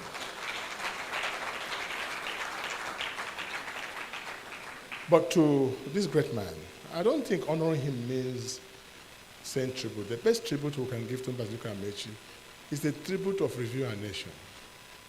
But gentlemen, I know that for every sunrise there must be a sunset, and for every journey that has a beginning must have an end. In other words, his end has come. But he's not dead. He's simply transited. But let me say as I feel, I have not died before, and I don't want to plan to die soon. Now, but I do know that Mbazulike Amechi must have been received by the likes of Awolowo, Nnamdi Azikiwe, Tafawa Balewa, Ahmadu Bello, and the host of those great leaders. And I'm sure a day like this is they are receiving him into the world beyond. And there's a meeting now going on as we're talking now. I'm just imagining that, not that I've been there before. And some of the things they're doing was to review this nation called Nigeria. And I heard Ahmadu Bello speaking with a loud voice. What is really happening to this country? What is happening to our nation? Why are there crises everywhere and everything? Why is there so much killings and so much bloodletting, so much disunity? And I can hear Zeke crying out and say, well, this is not the Nigeria we all thought and fought for. We're praying to have a better Nigeria. But I heard Mbazulike Amechi saying, I just came from Nigeria. And what is going on is about 2023 election. That there was some kind of injustice in the whole equation. Because till today, no Igbo man has become the president of Federal Republic of Nigeria. And such is going on. So to honor a man like this today, I think we should say to Nigerians, for the sake of those great men and women who came from the Igbo land, let us look at the Igbos. Don't throw the Igbos away. Throwing Igbos away might be throwing away the destiny of this country. Let's not see Igbos as non-performers and those who like war and violence. They're the peacemakers. And they're the only one in this country who can travel 1,000 kilometers away from their village, going to another state, developing the economy and the program of this. Those people cannot. But well, I plead Nigeria to be fair to the Igbo. Igbo should also be fair to themselves. But omunem, oka parapa, ishikejekwe. God bless you.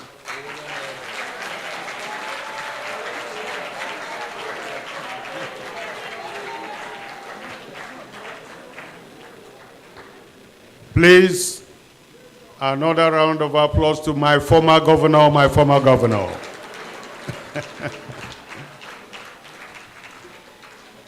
May we now invite the current Minister of Aviation, who has come to pay his respect to his aviation grandfather.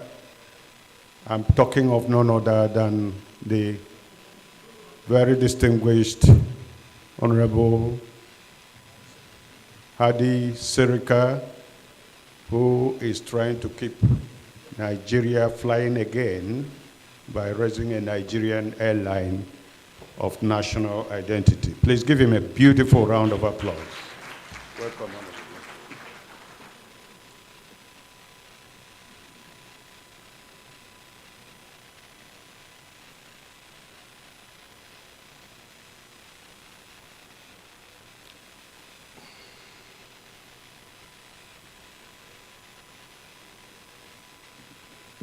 But I'm a bit taller, so I don't know if you can adjust the microphone.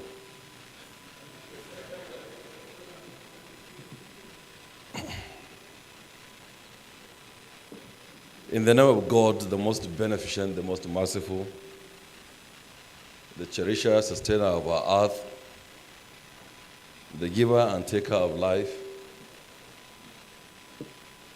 who has the knowledge, and only He has the knowledge of when we will all come to this earth and when we will certainly live. I had written a short and brief on the subject matter, but please permit me for a reason to continue to read that my short brief and also to say one or two words thereafter. And of course, respectfully, Mr. Chairman, kindly allow me and permit me to proceed without the protocols which have been well established. So it's always very difficult to be asked to pay a tribute to someone who one hardly knew or closely related with, except for the footprints he had left during his sojourn on this our earth. When Chief Amechi was elected a member of the House of Representatives in 1959, on the platform of the NCNC, many of us, of course, obviously, including myself, in this hall weren't born. Even when he was later appointed as Minister of Aviation, I wasn't born. I was just about to be born. This goes to show how enduring his legacies have been for me to stand here or to honor this invitation and come here. It is for a reason. It is on record that he remained the minister until the country's first military coup in 1966, and during the period, of course, he has done greatly very well. I want to note that as a result of his vision, there are tremendous kinds of achievements that we had under his tenure as a minister. But more particularly is the membership of Nigeria into the International Civil Aviation Organization, ICAO Council, as a Part 2 member, and Nigeria had remained since then a Part 2 member of the Council.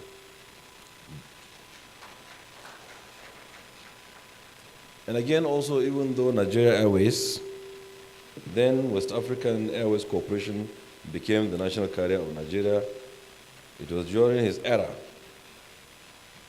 as minister that it developed a strong presence in West Africa, establishing its footprints both in Africa, in Europe, and in the Americas. These were very critical contributions to the development of civil aviation, of course, all due to his own vision. For me, as an activist, one of the most intriguing acts of Chief Amechi as a minister is the report that he hid the former president of South Africa, Nelson Mandela, for 6 months in Nigeria to prevent his arrest by crude, wicked, ungodly officials of the infamous and barbaric apartheid regime in Southern Africa. One commentator put it aptly, and I quote, Mbazulike, as a minister, was not an armchair public servant. He was not just very ideological. He was activist in orientation and in practice. He went beyond routine or routine prescriptions, a style we recommend for today's public servants. He had his person fully into liberation fights, for example, in colonial struggles in Southern Africa region. Perhaps there would not have been a Nelson Mandela that many of you come to know today, if not for the action that he had taken at that time. That singular act was a reflection of the humanity and the deep sense of nationalism embedded in the man for whom we have all gathered here today. It is, however, a thing of joy that this great nationalist, this great activist, whose visionary leadership, among others, charted the way for the heights the nation has attained in the aviation world, lived long enough to see, he has the opportunity to live long enough to see that what he has planted has come to fruition. We in the aviation sector celebrate this man for the life of activism, for the life of nationalism, for the life of service to fatherland, and for the life of service to humanity in general.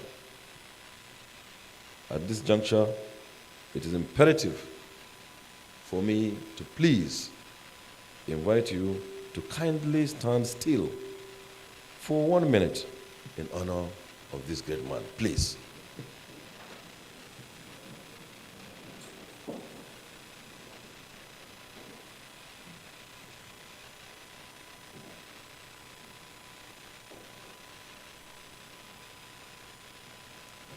May his soul rest in peace. We will not cease our prayers upon him, and may God Almighty give the family the fortitude to bear this irreparable loss of ours. Please sit down. Mr. Chairman, sir, I did say that I want to say a word or two after the regurgitation of the official notes that I've made, and it is for a reason. This podium ought not to be a political podium. But two things just struck my mind. Someone spoke about us coming from Abraham. And indeed, that is my focus. I'm only taking advantage of this forum to say so. It's been in my heart.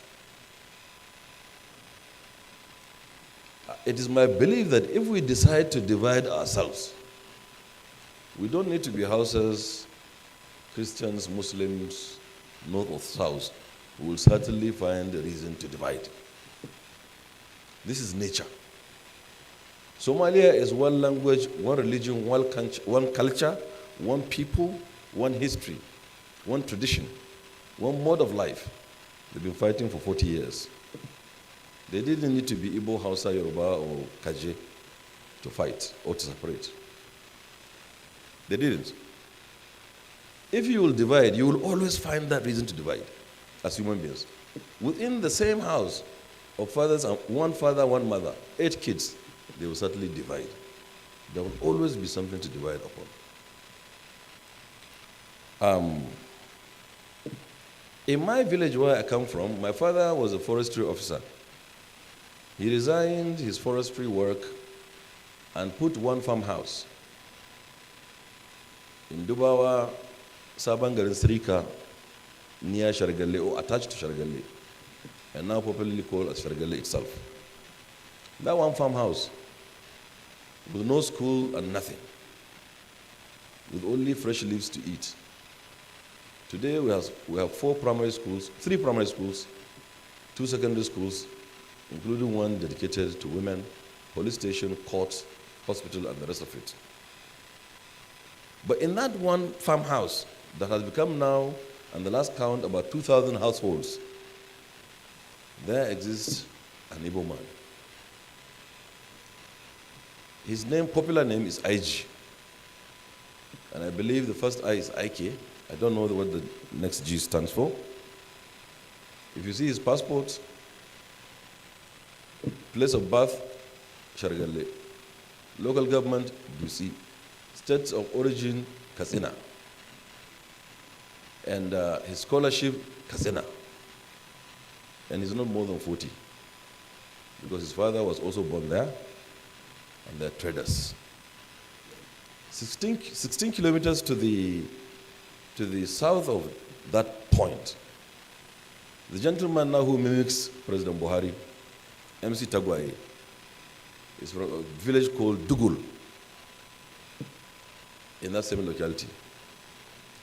In 16 kilometers to the west, there exists Mazi Okafor in Mashi, who has the same and similar history and who also bear the same personality. 16 kilometers, this one is about 20 kilometers, not 16 really. In Daura, there exist many of them, and they're all Igbos. So, if you find a reason to be Christianity, that's the reason why you don't want to align with someone. There is no Muslim who will be a Muslim today, and God will accept his Islam, except if he believes in the virginity of Virgin Mary and the miraculous birth of Jesus Christ. There's a whole chapter of the Quran, on Virgin Mary. My mother's name is Mary. I've named my daughter Mary. My in-law is Mary. My sister, named by my father, is Mary. I know, sir, please. It's Mary. My mother's name is Mary. I named my daughter Mary. My sister, my father named her Mary. And my in-law is Mary. This is because we want to get that blessing of Virgin Mary. No one else.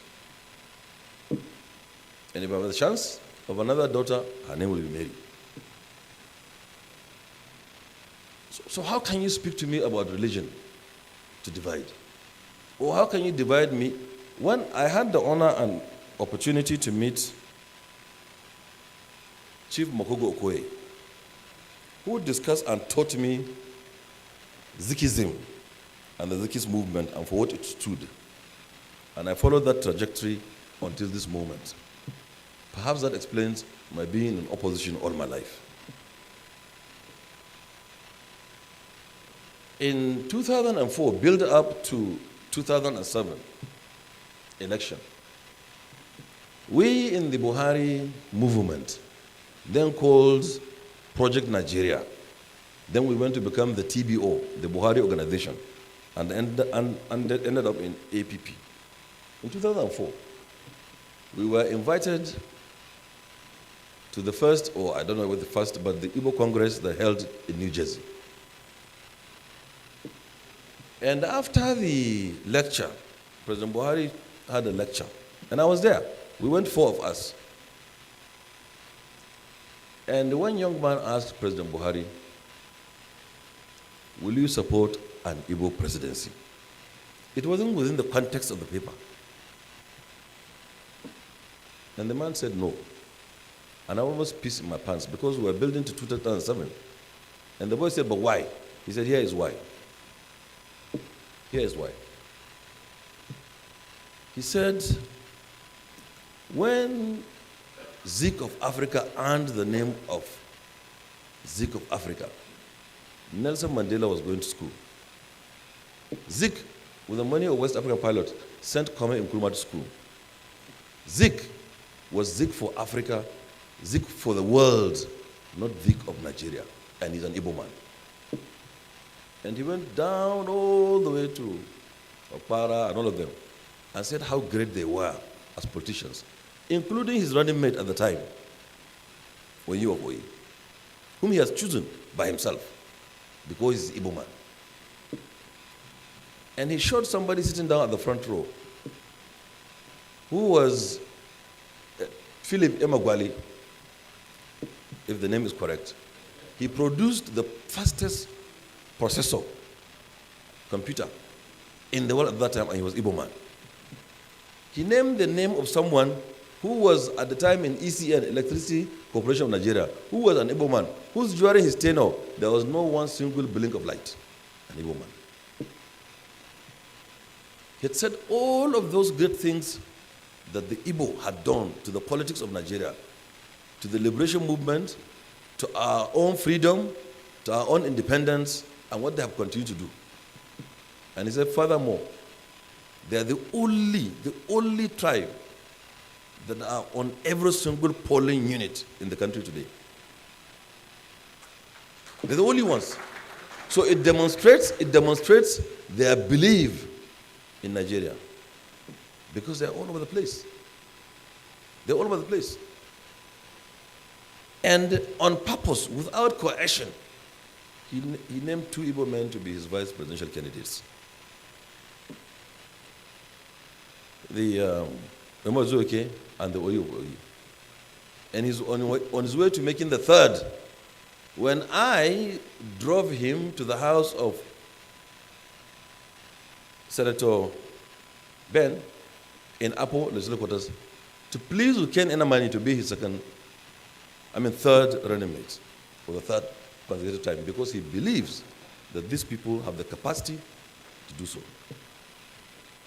And he went on and on naming people by names and what they had done for the country, which I have forgotten. But we have the records.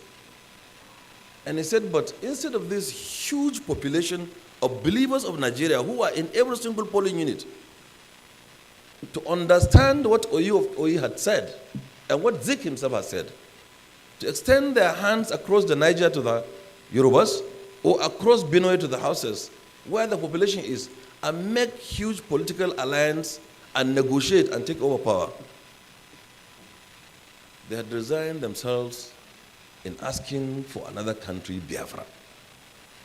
He said, if today the Igbo people will ask for Nigeria, I, Muhammadu Buhari, will be the first person to cast my vote for them because I had done it 3 times, twice with Oyi And well, once with OE and second with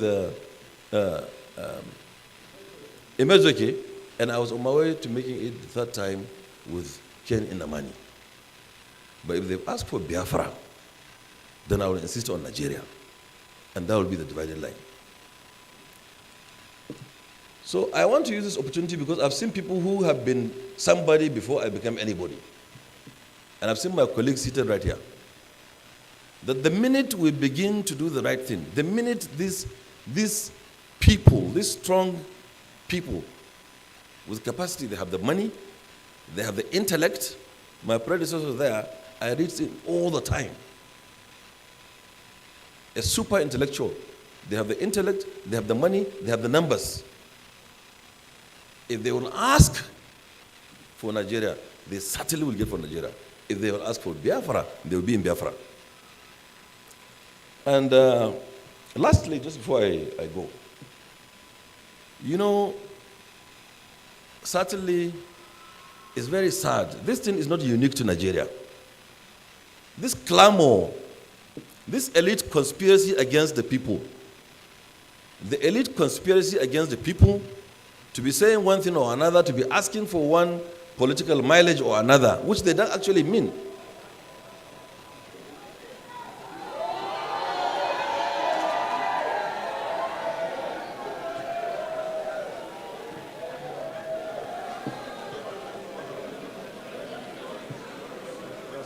So, yeah.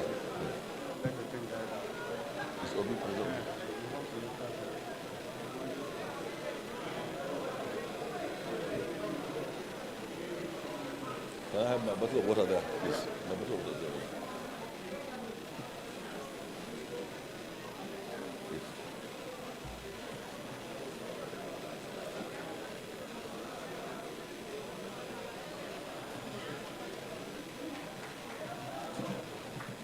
Sorry. No. Please, could you be obedient and remain quiet? Please.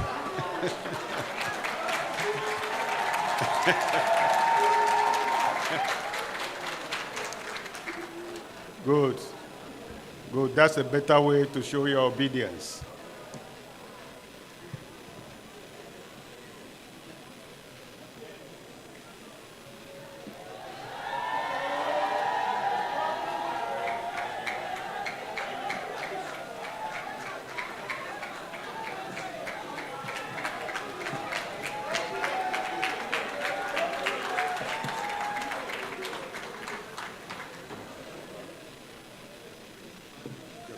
Relax.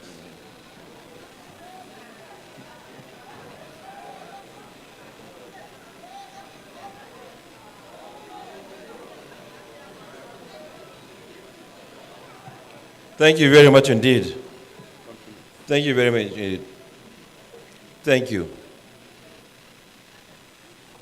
So our leader, you are most welcome. We've been obediently waiting for you.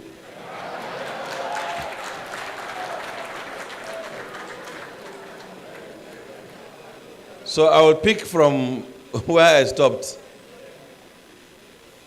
And exactly as if I knew he would be here, he has just demonstrated what I've just said a few minutes ago. Look at the welcome. Look at the joy. A lady removed her wrapper and laid it on the floor for him to march upon.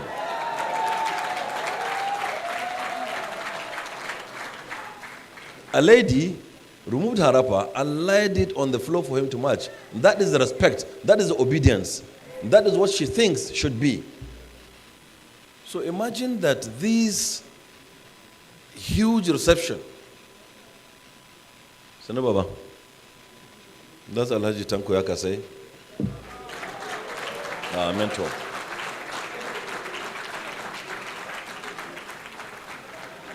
Thank you, sir.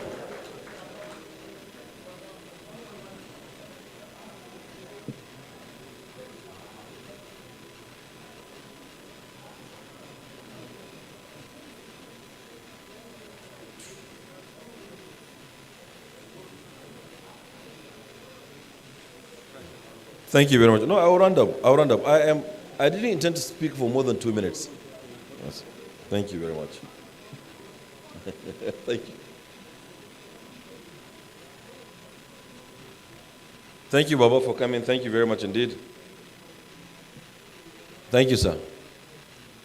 So imagine the passion with which we received His Excellency Chiwobi.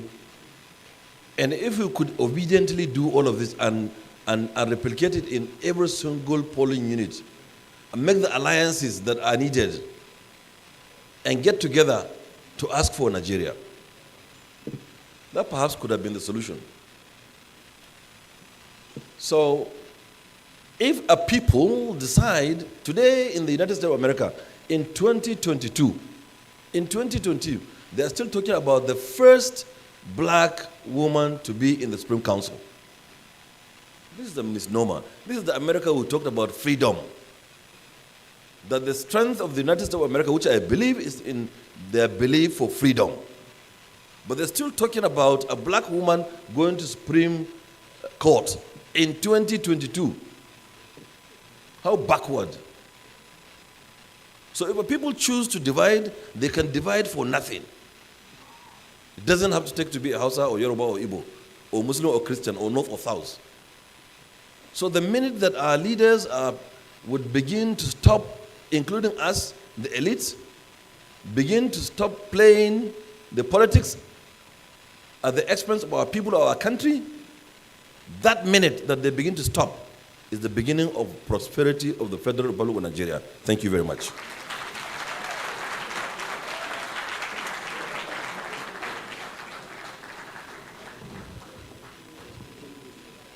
Thank you very much, the Honorable Minister of Aviation. Since we have started flying,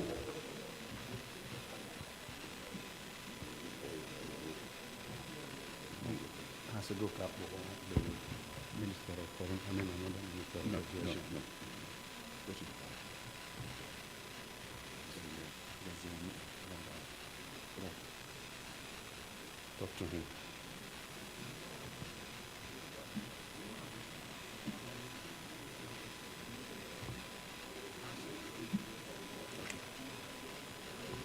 Since we have started flying, and it's a flight that brought the obedient candidate here, we appeal to him to remain obedient as he normally is, for us to continue flying.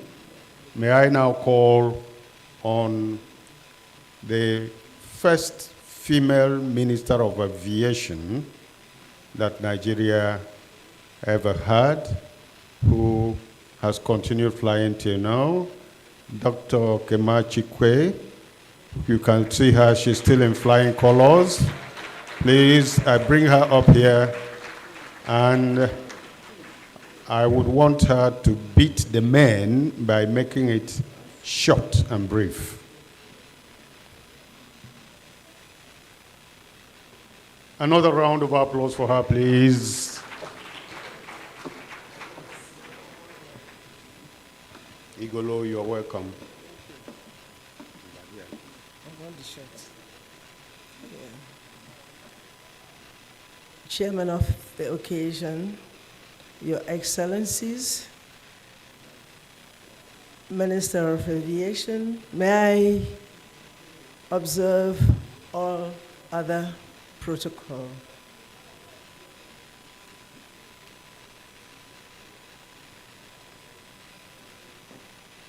I am honored to stand on this platform to pay tribute to Chief Mbazulike Amechi, AKA the boy is good.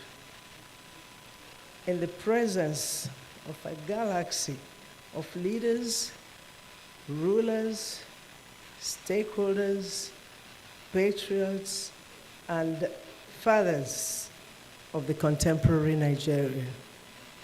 Chief Mbazulike Amechi earned this honor and respect we bestow on him today because of the significant role he played for Nigeria to attain its nationhood. There's this popular slogan, to be a man is not a day's job. He suffered to become the legend that he is in Nigeria. Chief Mbazulike Amechi, at a very young age, lived his dreams, his vision, and accomplished his political mission with his other contemporaries. His educational background as an American graduate was rare in his days. His courage as a unionist and an activist prepared him to become the first Minister of Aviation in Nigeria. He takes credit for the establishment of a new and post-independence aviation sector in Nigeria. He was able to sustain the daunting challenges of the transition from West African Airways Corporation to Nigeria Airways. What is intriguing is that at the time, young Mbazulike was 33 years of age. He held that position till the 1966 military coup. Before then, he was an unrepentant activist and had been jailed for his political struggles. He was never deterred. His courage stood him out. His elegance, intimidating and imposing stature, his eloquence and oratory are all the features that earned him greatness among his peers. Evidently, Mbazulike Amechi came, he saw, and he conquered. His critical role in advancing national unity, yet not neutralizing his Igbo-ness, was a position he held unto his last days. Indeed, he wore his Igbo identity like a badge, and yet promoted his belief in national unity for the greatness of Nigeria. He was a great man and consistently played constructive roles in our national development. Old age was never a deterrent in speaking out on critical issues about justice and equity. As we assemble here today to give honor to whom honor is due, William Shakespeare flashes through our minds. All the world's a stage, and all the men and women merely players. They have their exits and their entrances. Mbazulike Amechi has played his part and has made his exit. Like I said in my earlier tribute, it is now for Nigeria to honor him by naming an institution or an edifice after him in order to commemorate his contribution towards nation building. And I'm happy the Minister of Aviation was here, and hopefully that will be achieved. Adieu, Chief Mbazulike Amechi. Rest in peace. History will be kind to your memory. Thank you.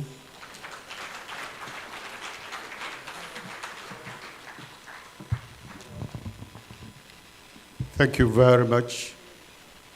May we now call on the next former Minister of Aviation here to fly this aircraft and land it safely. And he's a fast flyer, so he's going to make it very short. We are calling on Chief Osita Chidoka to please land safely. We trust him. Thank you very much. I will stand on existing protocol. That's here. I greet you all. In two years ago, I was the book reviewer of Mbazulike Amechi's book. And I had the opportunity to engage with him on some issues. So I'm not going to bore you into talking about him. His book is a very interesting book, and it should be read by anybody who wants to know about Mbazulike Amechi. But after listening to my successor, Hadi Sirika, spoke, I just want to make a few comments that may help in understanding this complication Nigerians have with Igbo people. Mbazulike Amechi was Honorable Minister of Aviation from 62 to 66. Actually, he was redeployed from aviation because of a contractual issue. The Prime Minister had called him requesting for a contract to be given to a particular foreign businessman, and Mbazulike refused. Shortly after, his posting came out, bringing him out of aviation, and that business was eventually given to that foreign businessman. That was how he lost out as Minister of Aviation. As a politician, he told us some things that I find interesting. The issue of thuggery in Nigerian politics did not start with us. When people complain, Nigerian politics has evolved very well now and is a much better space. In 1962, he had an altercation with T.O.S. Benson. And when T.O.S. Benson said that he would deal with him, he told him, well, you are lucky, because I had sent my boys to come and deal with you yourself. And those boys he listed, which is interesting to me, the names of his thugs included Mudashiru, Salau. They were all thugs working for Mbazulike Amechi. And he was feared because he was the, what I would call the enforcer of the NCNC. But one of the things he told us that is very remarkable is that when Awolowo was in prison in Calabar, his wife was placed on a salary of the equivalent of a minister by the Eastern Regional Government. Awolowo's wife collected salary as a minister throughout the period her husband was in prison in Cross River. What was second was that an NCNC chieftain from Cross River was told to vacate his house so that after 4 p.m., Awolowo will come to the man's house from the prison, and he will stay there overnight the following day before he returns to prison. This was facilitated by the NCNC. The NCNC didn't stop at that. The NCNC went ahead and funded Adegbenro's faction of the Action Group. Adegbenro was the premier of Awolowo's faction. Akintola was on the other faction. The NCNC released money. If you read Jerome Mudoji, the first time our regional prime minister then, Okpara, signed a 50,000 security vote was monies that were deployed to Action Group. So if anybody says about Igbos crossing the belt to the west or to the east, we've made that effort. We didn't stop at that. In the election of 1959, the NCNC and NEPU formed an alliance, Aminu Kanu. That alliance got 2.4 million votes, about 2.5 million votes. That's what that alliance got, and they got 90 seats. The MPC got 1.9 million votes, and they got 142 seats, while the Action Group and the Middle Belt Alliance got 1.9 million votes and got 73 seats. So it is not a fact of history that the Igbos have not reached out across the aisle. We didn't just stop in NCNC. People make the mistake in a parliamentary system. The parliamentary system, the political party is not the issue. It is the alliance that you formed.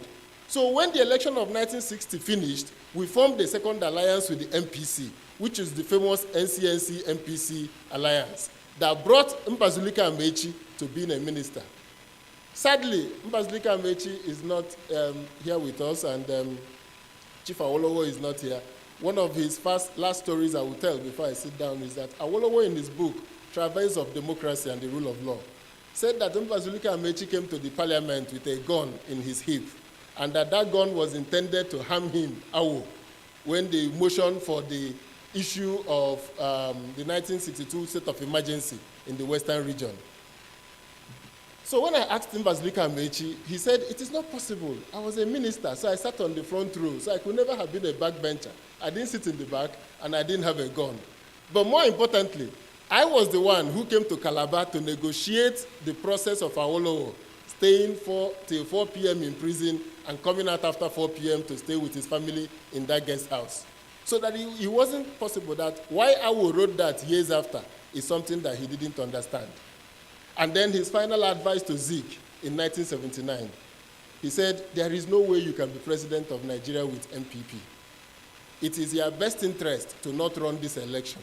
But if you will run, then make the agreement with the MPN, who was willing, led by Shehu Shagari, to agree to Zik being their flag bearer if possible, because they didn't have a major flag bearer. But sadly, because a few people wanted to be governor, and Jim Wood had gotten the ticket, wanted the ticket of MPP, they got Zik to run under MPP. Jim became governor, Zik lost the presidency. So it has never been a fact of Nigeria's history that Igbo people have not reached across the aisle. What is at stake today is that momentum that was created in the past, there are going to always be multiple conversations in Igbo land. Those who say our best interest is to be on our own, that is a legitimate aspiration. Those of us who say that our best interest is to be in a larger Nigeria where we can find ourselves, nobody should hold us hostage for having contradictory views in Igbo land. But the majority of Igbo people have voted with their feet that we live across Nigeria, build houses, do business in Nigeria, live in Mashi and in Katsina is the ultimate proof that we are the one Nigerians. Thank you very much.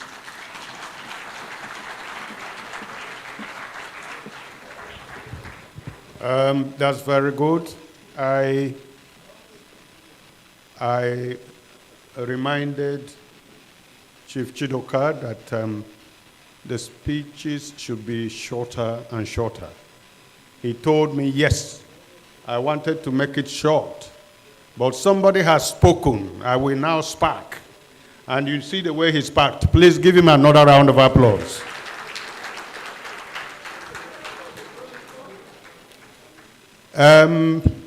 Distinguished ladies and gentlemen, we had an order of calling for tributes and short speeches. And we had invited all the former governors who came here. And incidentally, another former governor has come in. And that former governor is the former governor of Anambra State,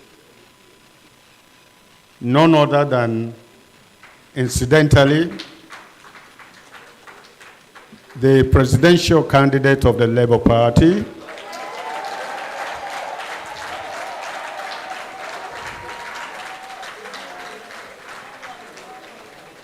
I, on your behalf, want him to make a speech, but I went to him and said, Your Excellency, we have been asking people to make their speeches short. With due respect, how many minutes do you want me to give you so that you address this audience? He said, obediently, 1 minute. On your behalf, I'm making it 2.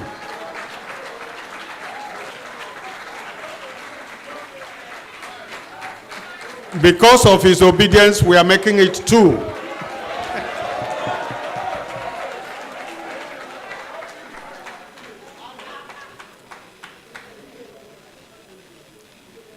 Let me respectfully stand on all due and existing protocols, because I have so many revered fathers here, from SNOKK to IHG Ejemba to Ide.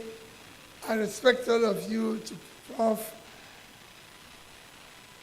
Like I said, mine happened to come close to our dear late father while I was governor of Anambra State. I do take time to visit him from time to time.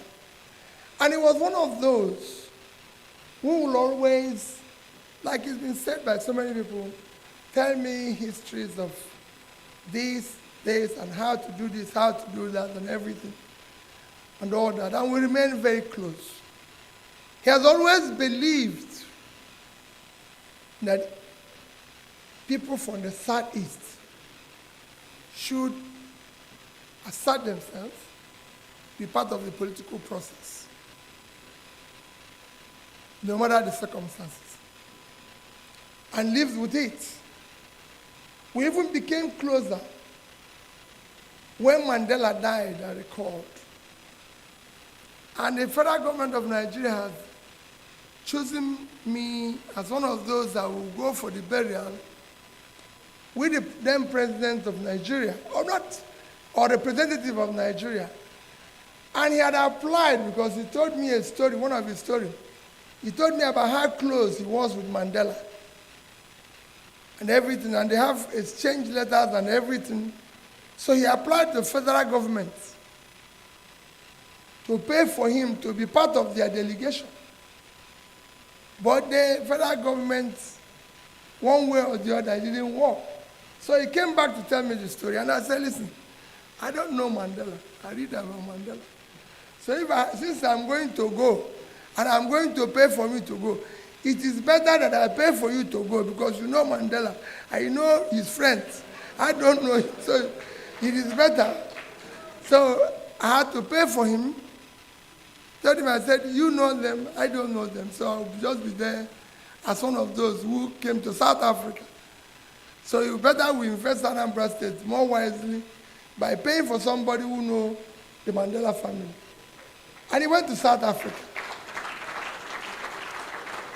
And when he came back from South Africa, I thought he was going to say, just thank you to me. He now reminded me of so many other things I need to do for him as a father, which I continue to do. Was a wonderful father, was a good man. And he lived his life. It's there for the rest of us to emulate what they did, the struggle, everything, and continue to maintain the fact that we are part of this enterprise called Nigeria. And nobody can relegate us to the background. Thank you, and God bless you.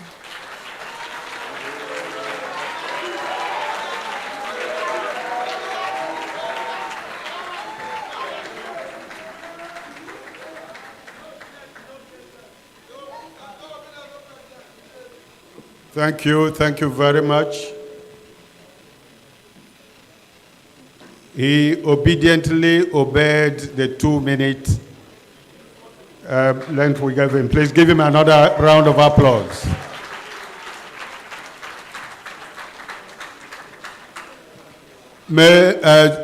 We had an order of speeches and we'll still follow.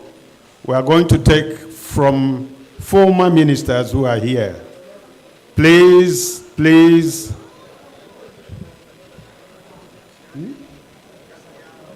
What?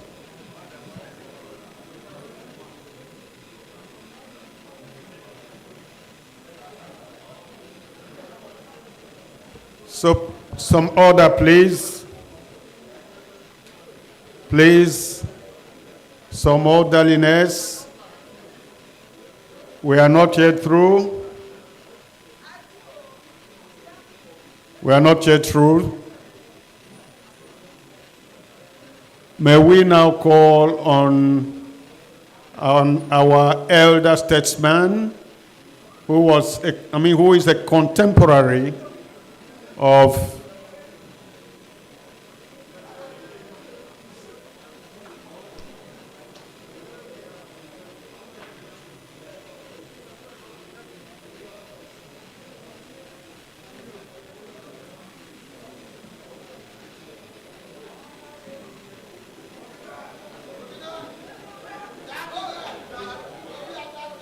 Okay.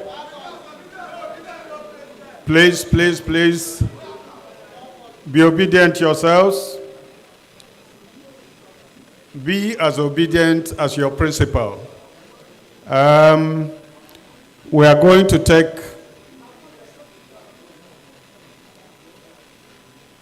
a very brief remark before we move to our former ministers who are here. We'll take a brief remark from our elder statesman, who was a contemporary of the man we've come to honor today. I'm talking of no other than Alhaji Tanko Yakasai. Please applaud him as he comes forward.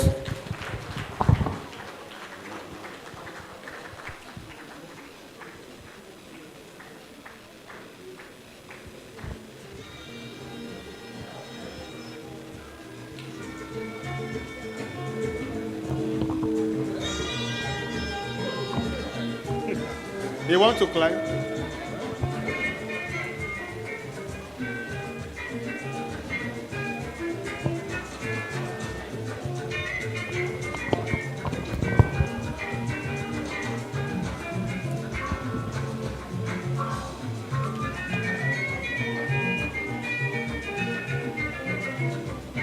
Baba, welcome. It's Paddy Njoko, your son.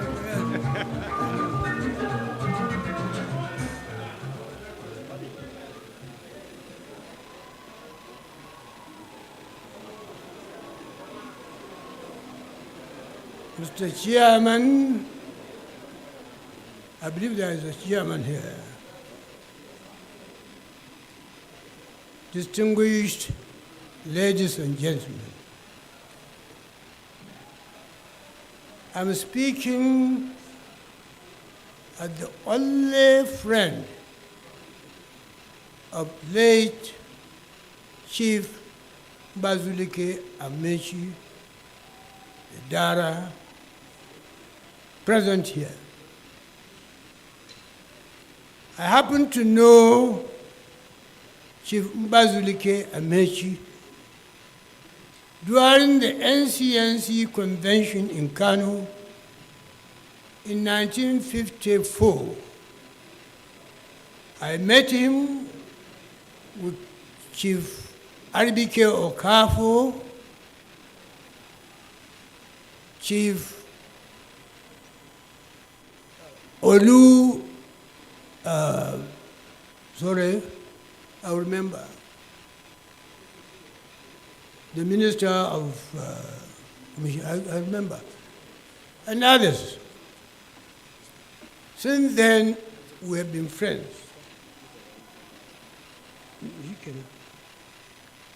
Chief Olu Akinfoshile, my son has just reminded me. We became friends, like I said, during the 1954 NCNC convention. You know, NCNC is called National Party at the beginning of Nigeria and Cameroon, when Cameroon was part of Nigeria. After that, it became National Council of Nigerian Citizens. And it remained like that up to the end of his life. I was acting National Secretary of NEPU by the time I met Chief Mbazulike Amechi in 1954. But I was the substantive publicity secretary of the party at that time. Since then, we remain friends. Not only we remain friends, but we remain brothers. Chief Mbazulike Amechi brought his eldest son to my house to stay with me, and I took him to school, and he stayed with my own eldest son as his brother, Aminu. Unfortunately, Tabo died, but Aminu is still alive. To leave the legacy of the friendship and the relationship between the North, which I represented in this friendship, and the South, which Chief Mbazulike Amechi represented at that time. So the name Mbazulike Amechi was the symbol of national unity. Not him alone, but represented the symbol of national unity. NEPU entered into alliance with the National Council of Nigeria, led at that time by Dr. Nnamdi Azikiwe.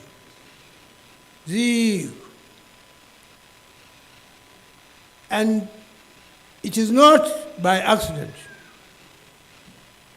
When NEPU was formed, the Daily Comet, owned by Dr. Nnamdi Azikiwe, was brought from Lagos to Kano before the formation of NEPU.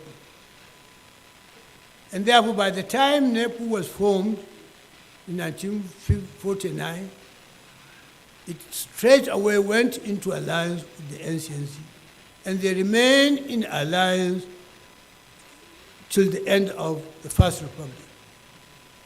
So we are proud to be people who committed themselves to the unity and progress of this great country.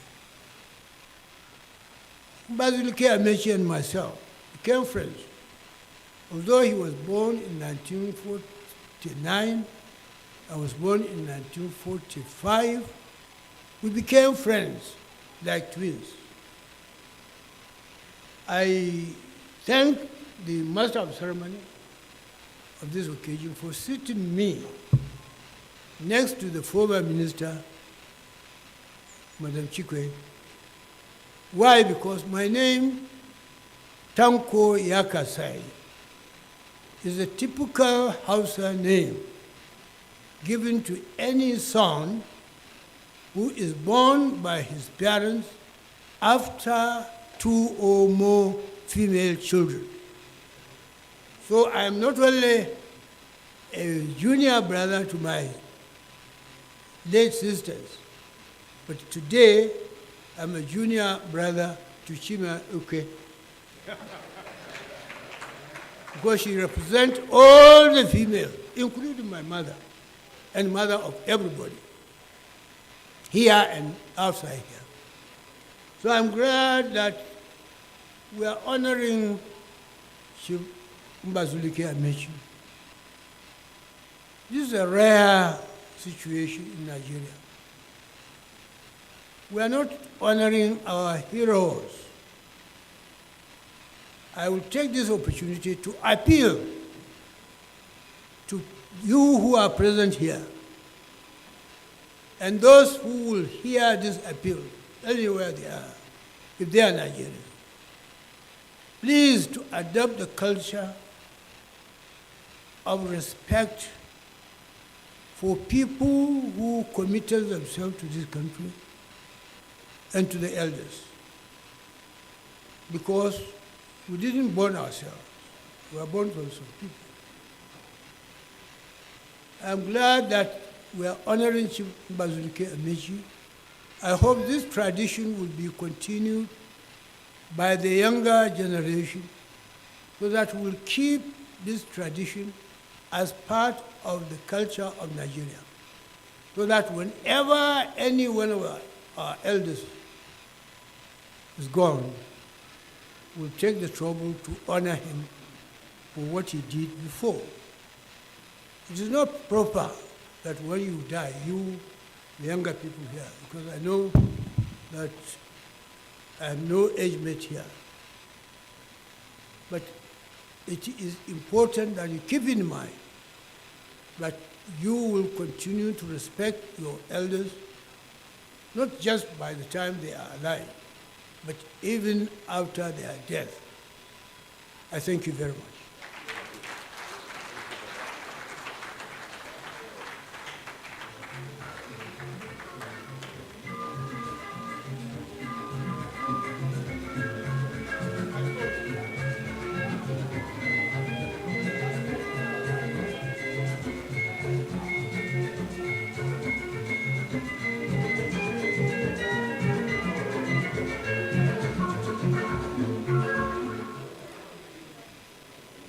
Your Excellencies, distinguished ladies and gentlemen, kindly give a round of applause to this elder statesman who took it upon himself to come here and honor his colleague. On this note, may I then call on another former minister, our elder statesman also, Dr. Tim Menakaya, former Minister of Health. Ide, please could you come up and give us a few words of fatherly advice? Sorry.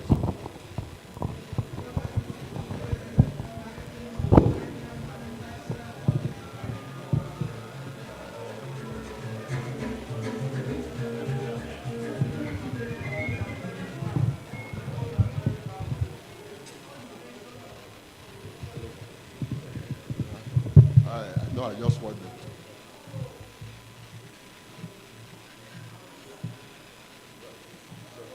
I'm just waiting for my friend Tankoya Kasia to sit down before I talk.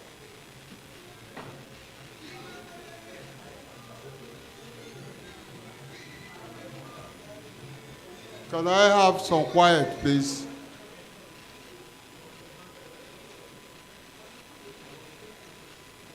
I'm here to honor an Igbo man, a good Nigerian, and I greet you all for coming. We are all here for one purpose. Mbazulike Amechi was a great Nigerian. He could not have been a great Nigerian if he's not a great Igbo man.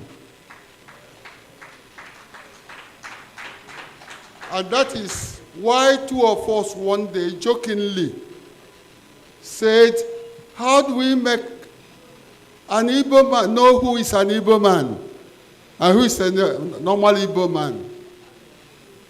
And we decided to use the word Igbo bi Igbo ekene m unu. Igbo bi Igbo ekene m unu. Ọnọdụ kọmụnụ ya bidolie. Maka na kịtazi ndị be anyị tụrụ inu si na ngwere niile bụ mmapụ mmapụ. Ejirozi agbalụ ka afọ na-alụ. Onye ọbụla bụ onye Igbo. Anyị amụrụzi nke bụ nke. But when you say Igbo bi Igbo ekene m unu, ịgbalụ ndị bụ ndị Igbo. I'm just here to honor a friend, a person whom I looked upon when I was a bit younger. He's just 6 years older than me. So I look upon him as a very good Igbo man. What do we do when somebody is dead? Is he forgotten? Can Mbazulike Amechi be forgotten? So we do what they do in the old time, not we started it. You can say, they tell you the king is dead. Your reply is, long live the king. Mbazulike is dead, but I can only say to him, long live Mbazulike. But in Nigeria, he was by divine calling. He became a very special person, meant to be remembered forever. First aviation minister. When Rocha Sokrocha was talking, at times there are so many wonderful words that come from him. No matter if he said this in a joke. He talked about the airport in Anambra State that has no definite name yet today. He hasn't got a definite name. Supposing as a people he served, can't he continue to serve us? Can't we make it possible that when I'm leaving Anambra State, I live through Mbazulike Amechi Airport? Will that be odd? Wouldn't that be a wonderful thing to do? So to you all, I say, Mbazulike Amechi is dead. Long live Mbazulike Amechi. God bless you all.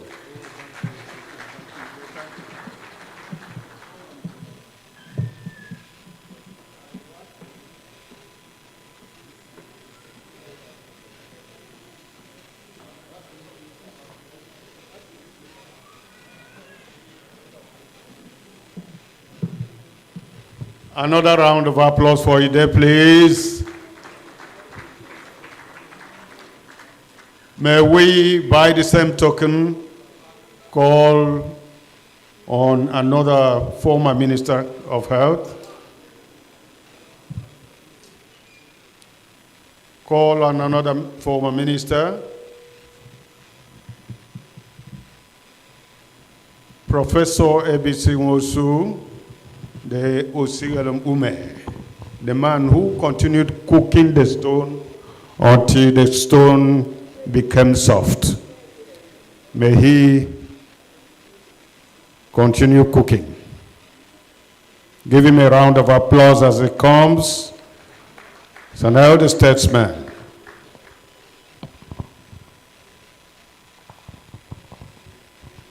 Igbo Ekene Mono, chairman of the occasion. Ahe Jagamba. Distinguished Laji Tanko Yakasai.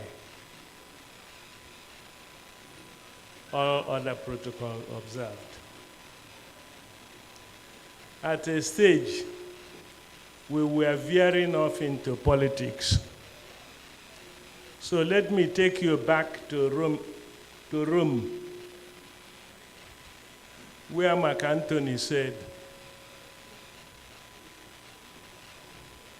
friends, Romans, we are here to bury Mbazulike Amechi.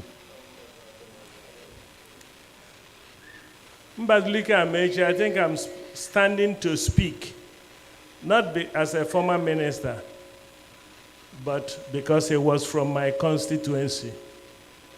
He represented my constituency both in the election of '59, which I remember very well, because I was already in the secondary school. I have done 2 years in the secondary school, third year, when he was coming. And those, Ochendo, the same constituency, CID, the same constituency. And you know the role we all played in making sure he won the election, because he captured the imagination of young people. Every young man growing up in Nnewi or in the surrounding Amechi wanted to be like Mbazulike Amechi. The boy was really good. He had what Dim Chukwuemeka Odumegwu Ojukwu will call presence. If you don't have it, leave politics. Mbazulike Amechi had presence. He had charisma. If he entered, you knew Mbazulike Amechi entered. And he contested against a titan, Sisi Mojeku, a lawyer. But it was decided that since Abyssinia, who was going to be Senate, that the boy is good, Mbazulike would go to the house. And what he made of himself, nobody could have made him. Mbazulike made himself everything he was. You couldn't ignore him. And he stood for something throughout. So, having brought it back to his funeral, I want to call him by the name. Nobody called him Mbazulike. I went to his house, and his children know that I came there very many times. Very many times. The first thing is Dara Akunwafor. That's the proper pronunciation, Dara Akunwafor. Nwafor explains everything. The boy is good. Bye-bye. Jane Koma, may the Almighty God receive your soul. Thank you.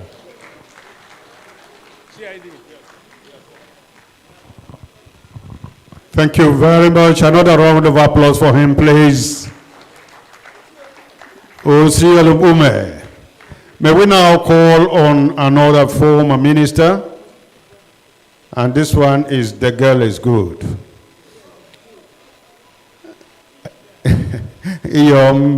Josephine Anani, former minister for women's affairs. Please. Please give her a round of applause as she comes. No, don't, you can come here.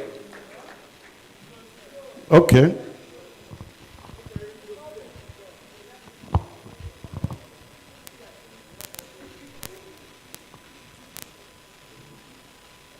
She's still climbing steps. That's why I said the girl is good.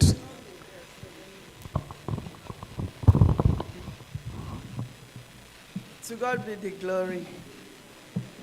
Mr. Chairman, National Chairman of the Planning Committee, Baba Tankoya Kasai, Ochendo, Osiel Mpume, former ministers, Ozichukwu,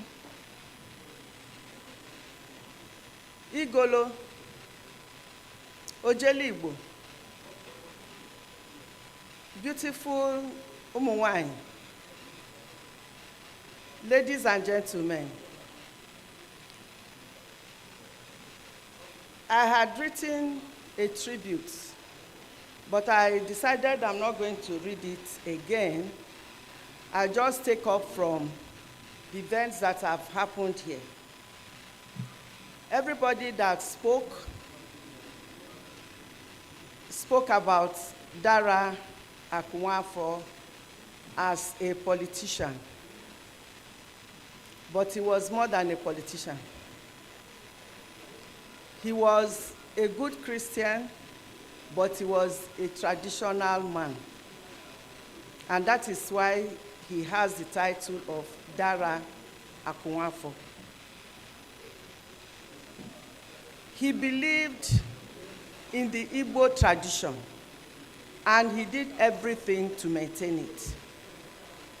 I used to go to see him to discuss certain things, including some of the issues that have been discussed here, which includes the position of the Igbo man, or Ndi Igbo, in the Committee of Nigeria.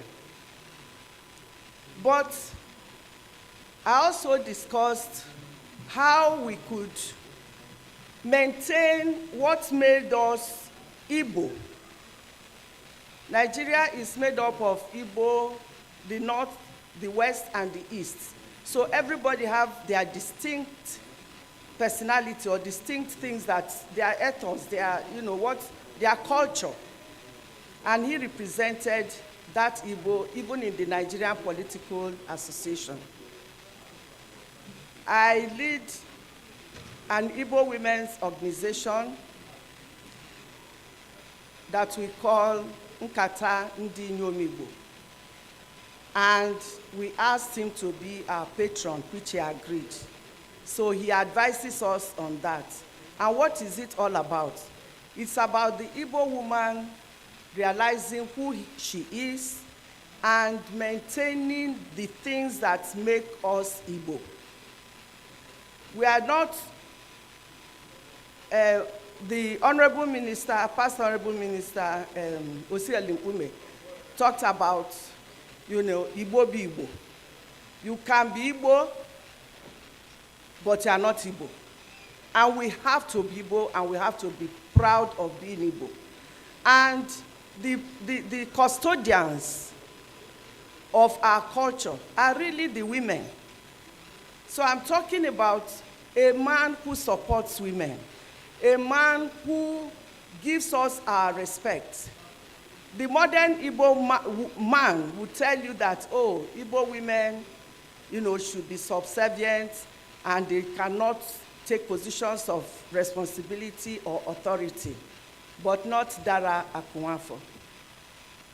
I'll go to his place when they pass kola nut. He will ask them that Iyom should take kola nut. A modern, progressive Igbo man maintaining the Igbo culture, and until the last minute. It's unfortunate that somebody came up here to talk about the Igbos and how we want to become president of this country, making this podium a political podium. And he's a very senior Igbo man. Dara Akunwafor would never have spoken like that. Dara Akunwafor, like I started by telling you that we went to discuss how can an Igbo man become president in this country. And I know what he told me and how he talks about it and how he goes about it.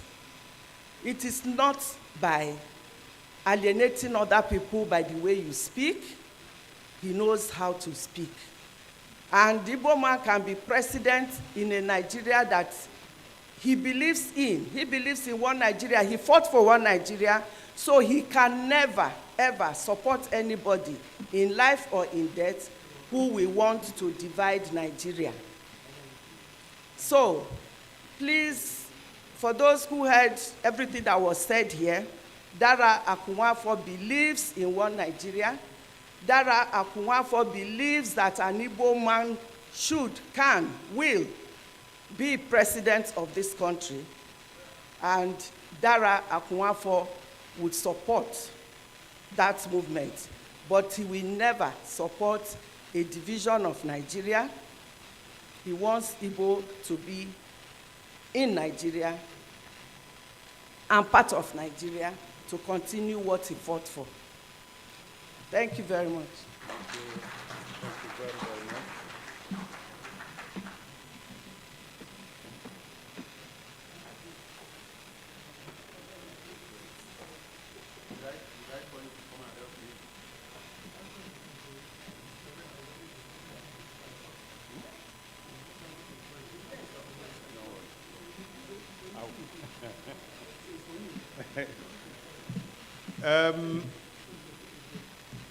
Please, in the course of our speeches here, we've had people mention the former president of Nigeria, the first president of Nigeria, the Right Honorable Dr. Nnamdi Azikiwe, mentioned many times.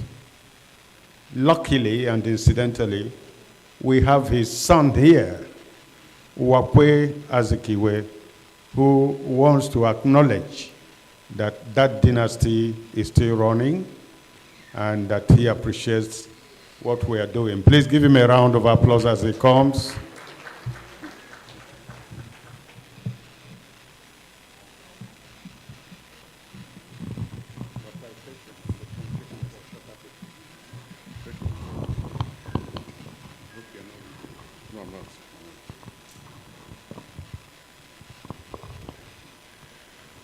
All protocols duly observed.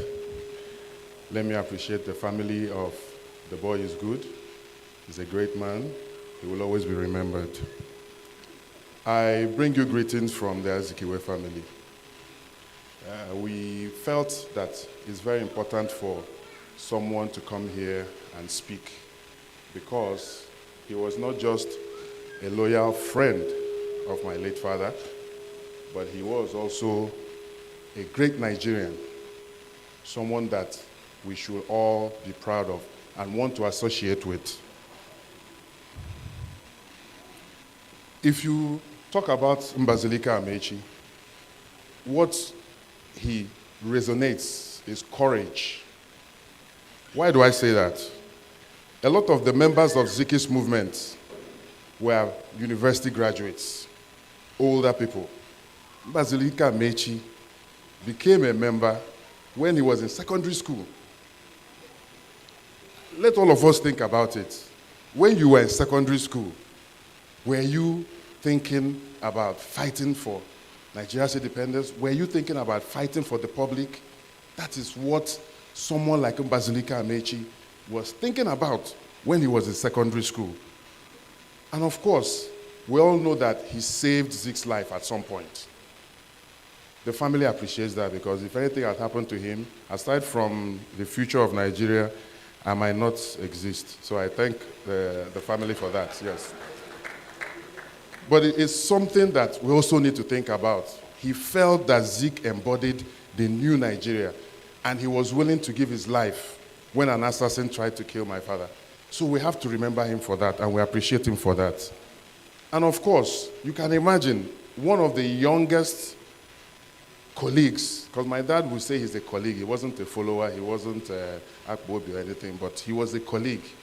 When it was time to put Mandela in a safe place, they picked probably the youngest person at that point. What kind of responsibility was he taking on to secure a man that was fighting for independence in South Africa? That shows courage and bravery, and we have to remember him for that. And as we remember Mbazulike Amechi, we need to remember our fallen heroes. We don't remember people enough in Nigeria. We don't remember the MC Kajuluchukus. We don't remember the Abiodun Aloba.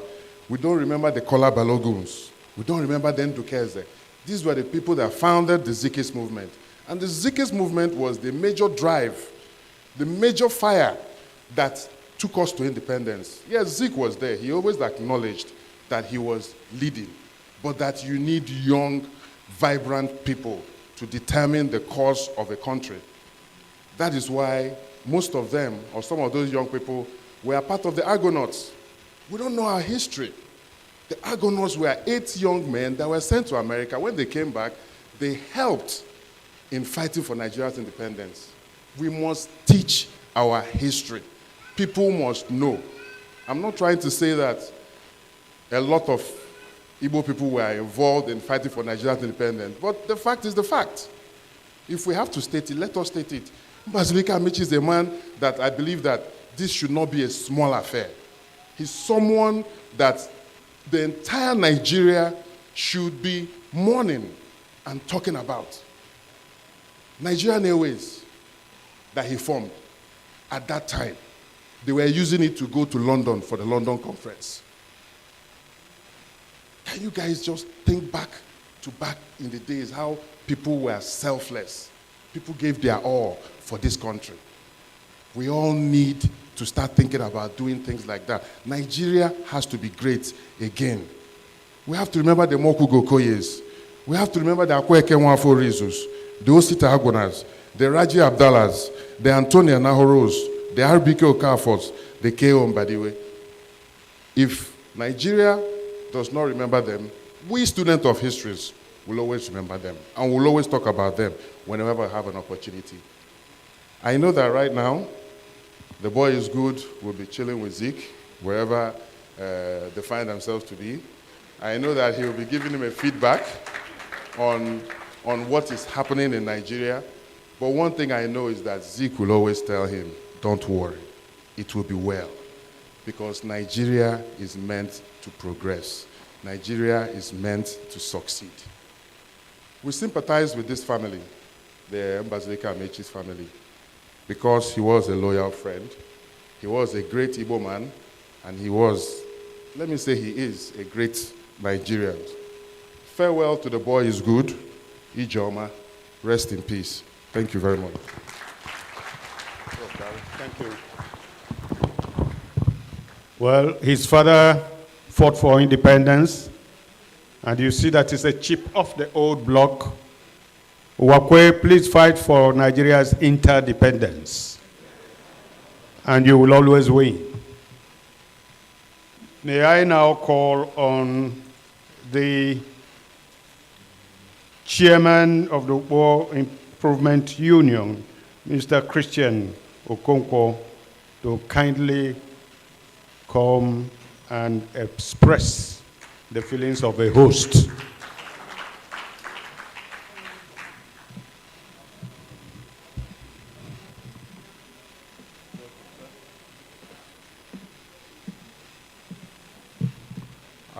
I think I want to stand on existing protocol. Igbo bi weke name ono. Igbo bi weke name ono. I want to say thank you to everybody that came around for this program. You see, Chief, I call him Father of Fathers. The place I came from, Ubo, as a town, Chief Mbazulike Amechi has been a father for all. He's a man that you can reckon with. He's a man that when you want to know history, you want to know one or two things, he's a man you can run to, and he can give you an advice as a father. He can tell you what to do. And when you do, if you do that thing he tells you to do, you will get a good report. So I call him Father, and I call him Father of Fathers. May his soul rest in peace. Thank you. Thank you, Chief Okonkwo. Please, one very slight but important correction. Alhaji Tanko Yakasai had a slip of tongue when he was telling us about his year of birth. Because he was speaking like a young man, he forgot that he was born in 1925, not 1949. So please clap for the old man who still has a very, very young brain. But he's already coming.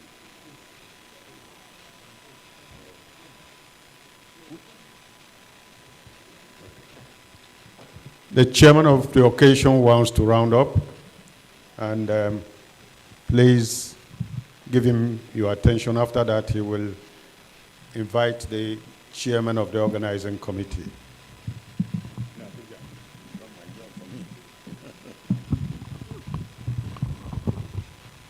Sorry, very short people have been talking. Okay. Let me take this opportunity to extend my profound gratitude to everyone that has come here.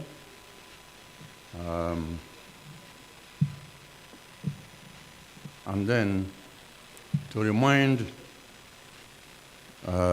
ourselves that as we are mourning the great Dara Akunwafor, another great Igbo song is lying in state now. And I would request as many as could make it to proceed to Owerri for the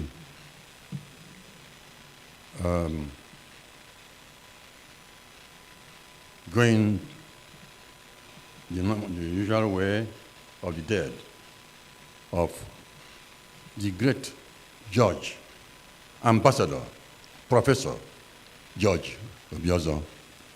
Unfortunately, he's lying in state now. Please, as many of you as can make it. The burial is taking place on the 10th. That is on Friday, this Friday. If you can, please try to go there. I, standing here, have to join in paying him respects in the same way as we are paying respects to the great Mbazulike. The boy is good. Even though on the 9th, here, 11 o'clock, I'm presenting a book to the world here at 11 o'clock tomorrow. I mean, on Thursday. But in spite of that, I will go. Please, I am inviting you, if you can, honor me your presence for the 9th function of the book. And then proceed with me too to Owerri for the burial. On this note, I'll call the great son, our great son, the great senator, the chairman of the tribute committee, in the person of Senator Ben Obi, Onyenejere Igbo Ozi, to give a vote of thanks. So, Ben.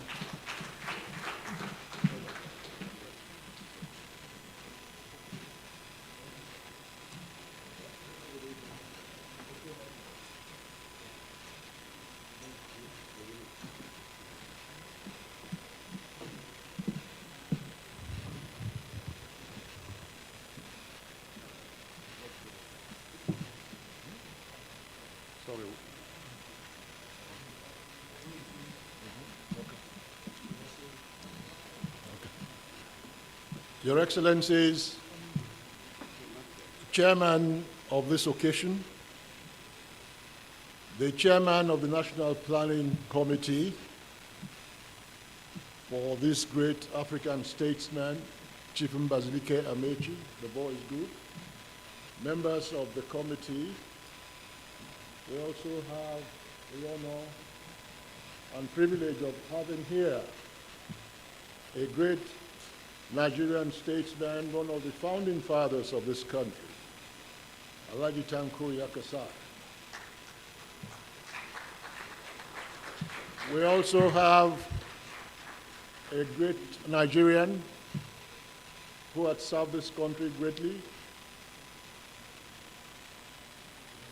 Justice Galadima of the Supreme Court.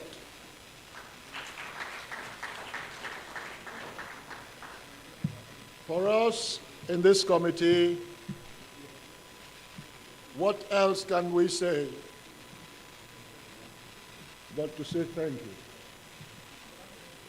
Thank you for honoring our invitation at very short notice.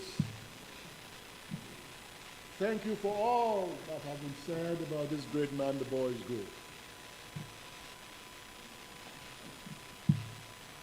Everything that needs to be mentioned about his commitment as a patriot, as a nationalist, have been done. But on behalf of the committee, we want to thank in a most special manner the founder of Dara Communications, High Chief Dr. Raymond Alejo Dokpesi, OFR, who had committed this program to a live coverage since 1 p.m. In the same vein, we want to thank the management and staff of Dara Communications for their total and absolute accommodation of our efforts in organizing this program. Let me also thank, in a special way, the chairman of the National Burial Committee, Areja Gamba, Chief Engineer Emmanuel Iwayan, CFR, who committed all his time. In fact, for the last 3 weeks running, he remained in Abuja, making sure that the I's are dotted and the T's lined to have a successful outing. We thank you, sir. Finally, we want to thank the Almighty God that has brought this event to a great success. Without His blessing, it will not be a success. So, Almighty God will continue to thank you. We thank you for the program that we hold on the 14th and the one that we hold on the 16th. I think at this point, let me also invite Tabo Mbazulike Amechi to come up to the podium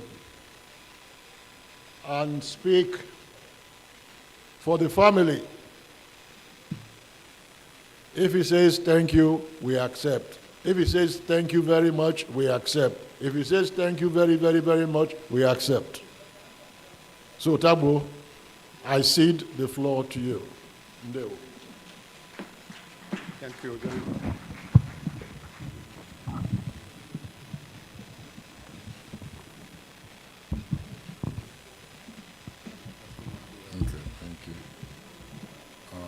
Mr. Chairman, Your Excellencies, please permit me to stand on the existing protocols. We as a family are very grateful and truly humbled by the support we've received from every one of you and the outpouring of love since our father passed. We are particularly thankful to the chairman of the National Planning Committee, Chief Engineer Emmanuel Iwanyanwu, CFR, Aheja Agamba, for his untiring efforts and support that he has given us as a family, which has manifested today in this ceremony. We also want to thank the chairman of the Abuja Planning Committee, distinguished Senator Ben Ndiobi Ojelibo. Thank you very much, sir. We are eternally grateful to you people and to all that have taken time out of their busy schedules to come and give honor to our late father as you have done today. May I also use this opportunity to recognize two very distinguished friends of my dad that are here today. The Alhaji Tanko Yakasai, he has been a lifelong friend of my father, and retired Justice Suleiman Galadima of the Supreme Court. In fact, my late brother, Raphael, my late elder brother, Raphael, worked with him for 7 years. And when he eventually passed, he brought his corpse back to Ukbo to be buried. And my dad was surprised that he was like, this is your son too. So for that we are grateful, and you still made out time today to be with us at this moment of grief. We thank everybody that has come out here today, and we wish you God's journey mercies as you go back to your various destinations. Thank you very much. Please, before we leave, may I call on Princess Nwaforizu to come and give us closing prayers, after which the cultural troupe will come in and perform.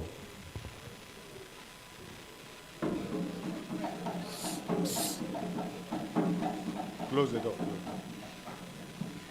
Closing prayers, please. May we stand up to thank God. In Jesus' name, our Heavenly Father and our God, we thank you for a wonderful day like this.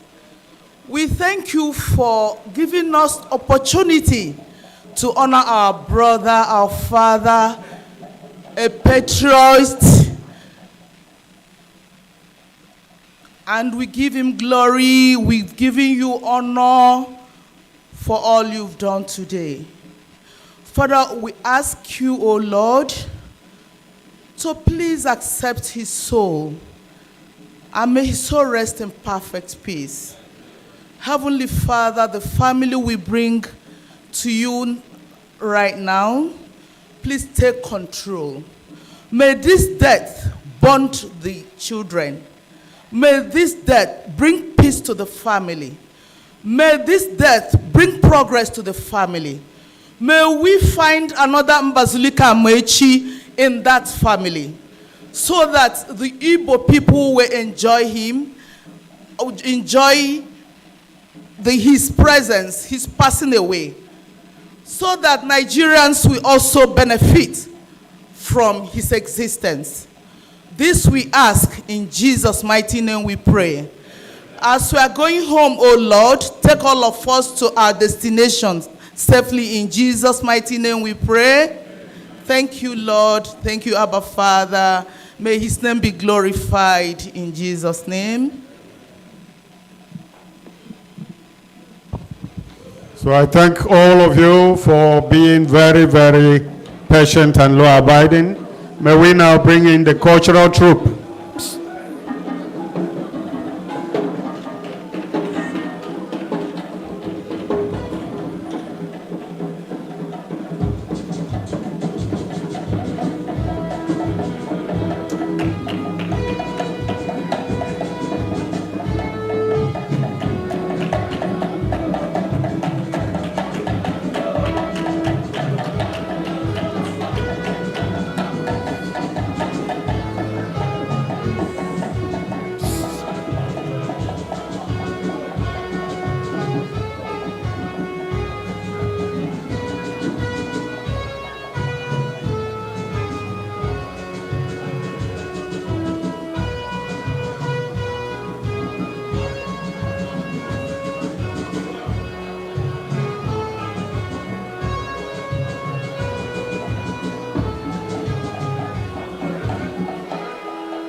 Mbazulike Amechi, Dara Akunwafor will bring about honor to Ukpo, to Nigeria, to the Igbo race, and to humanity. Chief Mbazulike Amechi lived and died as a statesman, a nationalist, a labor leader, a politician, a Pan-Africanist, an activist, Igbo leader, philanthropist, community leader, and a humanist, amongst many other things. After his early education in Catholic schools at Ukpo and Ozobolo, Chief Amechi obtained a bachelor's degree in political history from Beverly Hills University in the USA. It was in the course of his studies that he encountered Dr. Azikiwe's book, Renascent Africa, which will go a long way in shaping his whole political life. He started his working life as a clerk in Amels Transport Limited, Benin City, from 1948 to 1950. During this period, his activism was intensified as he joined many notable activists of that generation in the Zikist vanguard to fight unjust policies from the colonialists. He, alongside these contemporaries, protested the killing of mine workers in Enugu and were harshly sent to prison for their actions. This did not deter them, as it was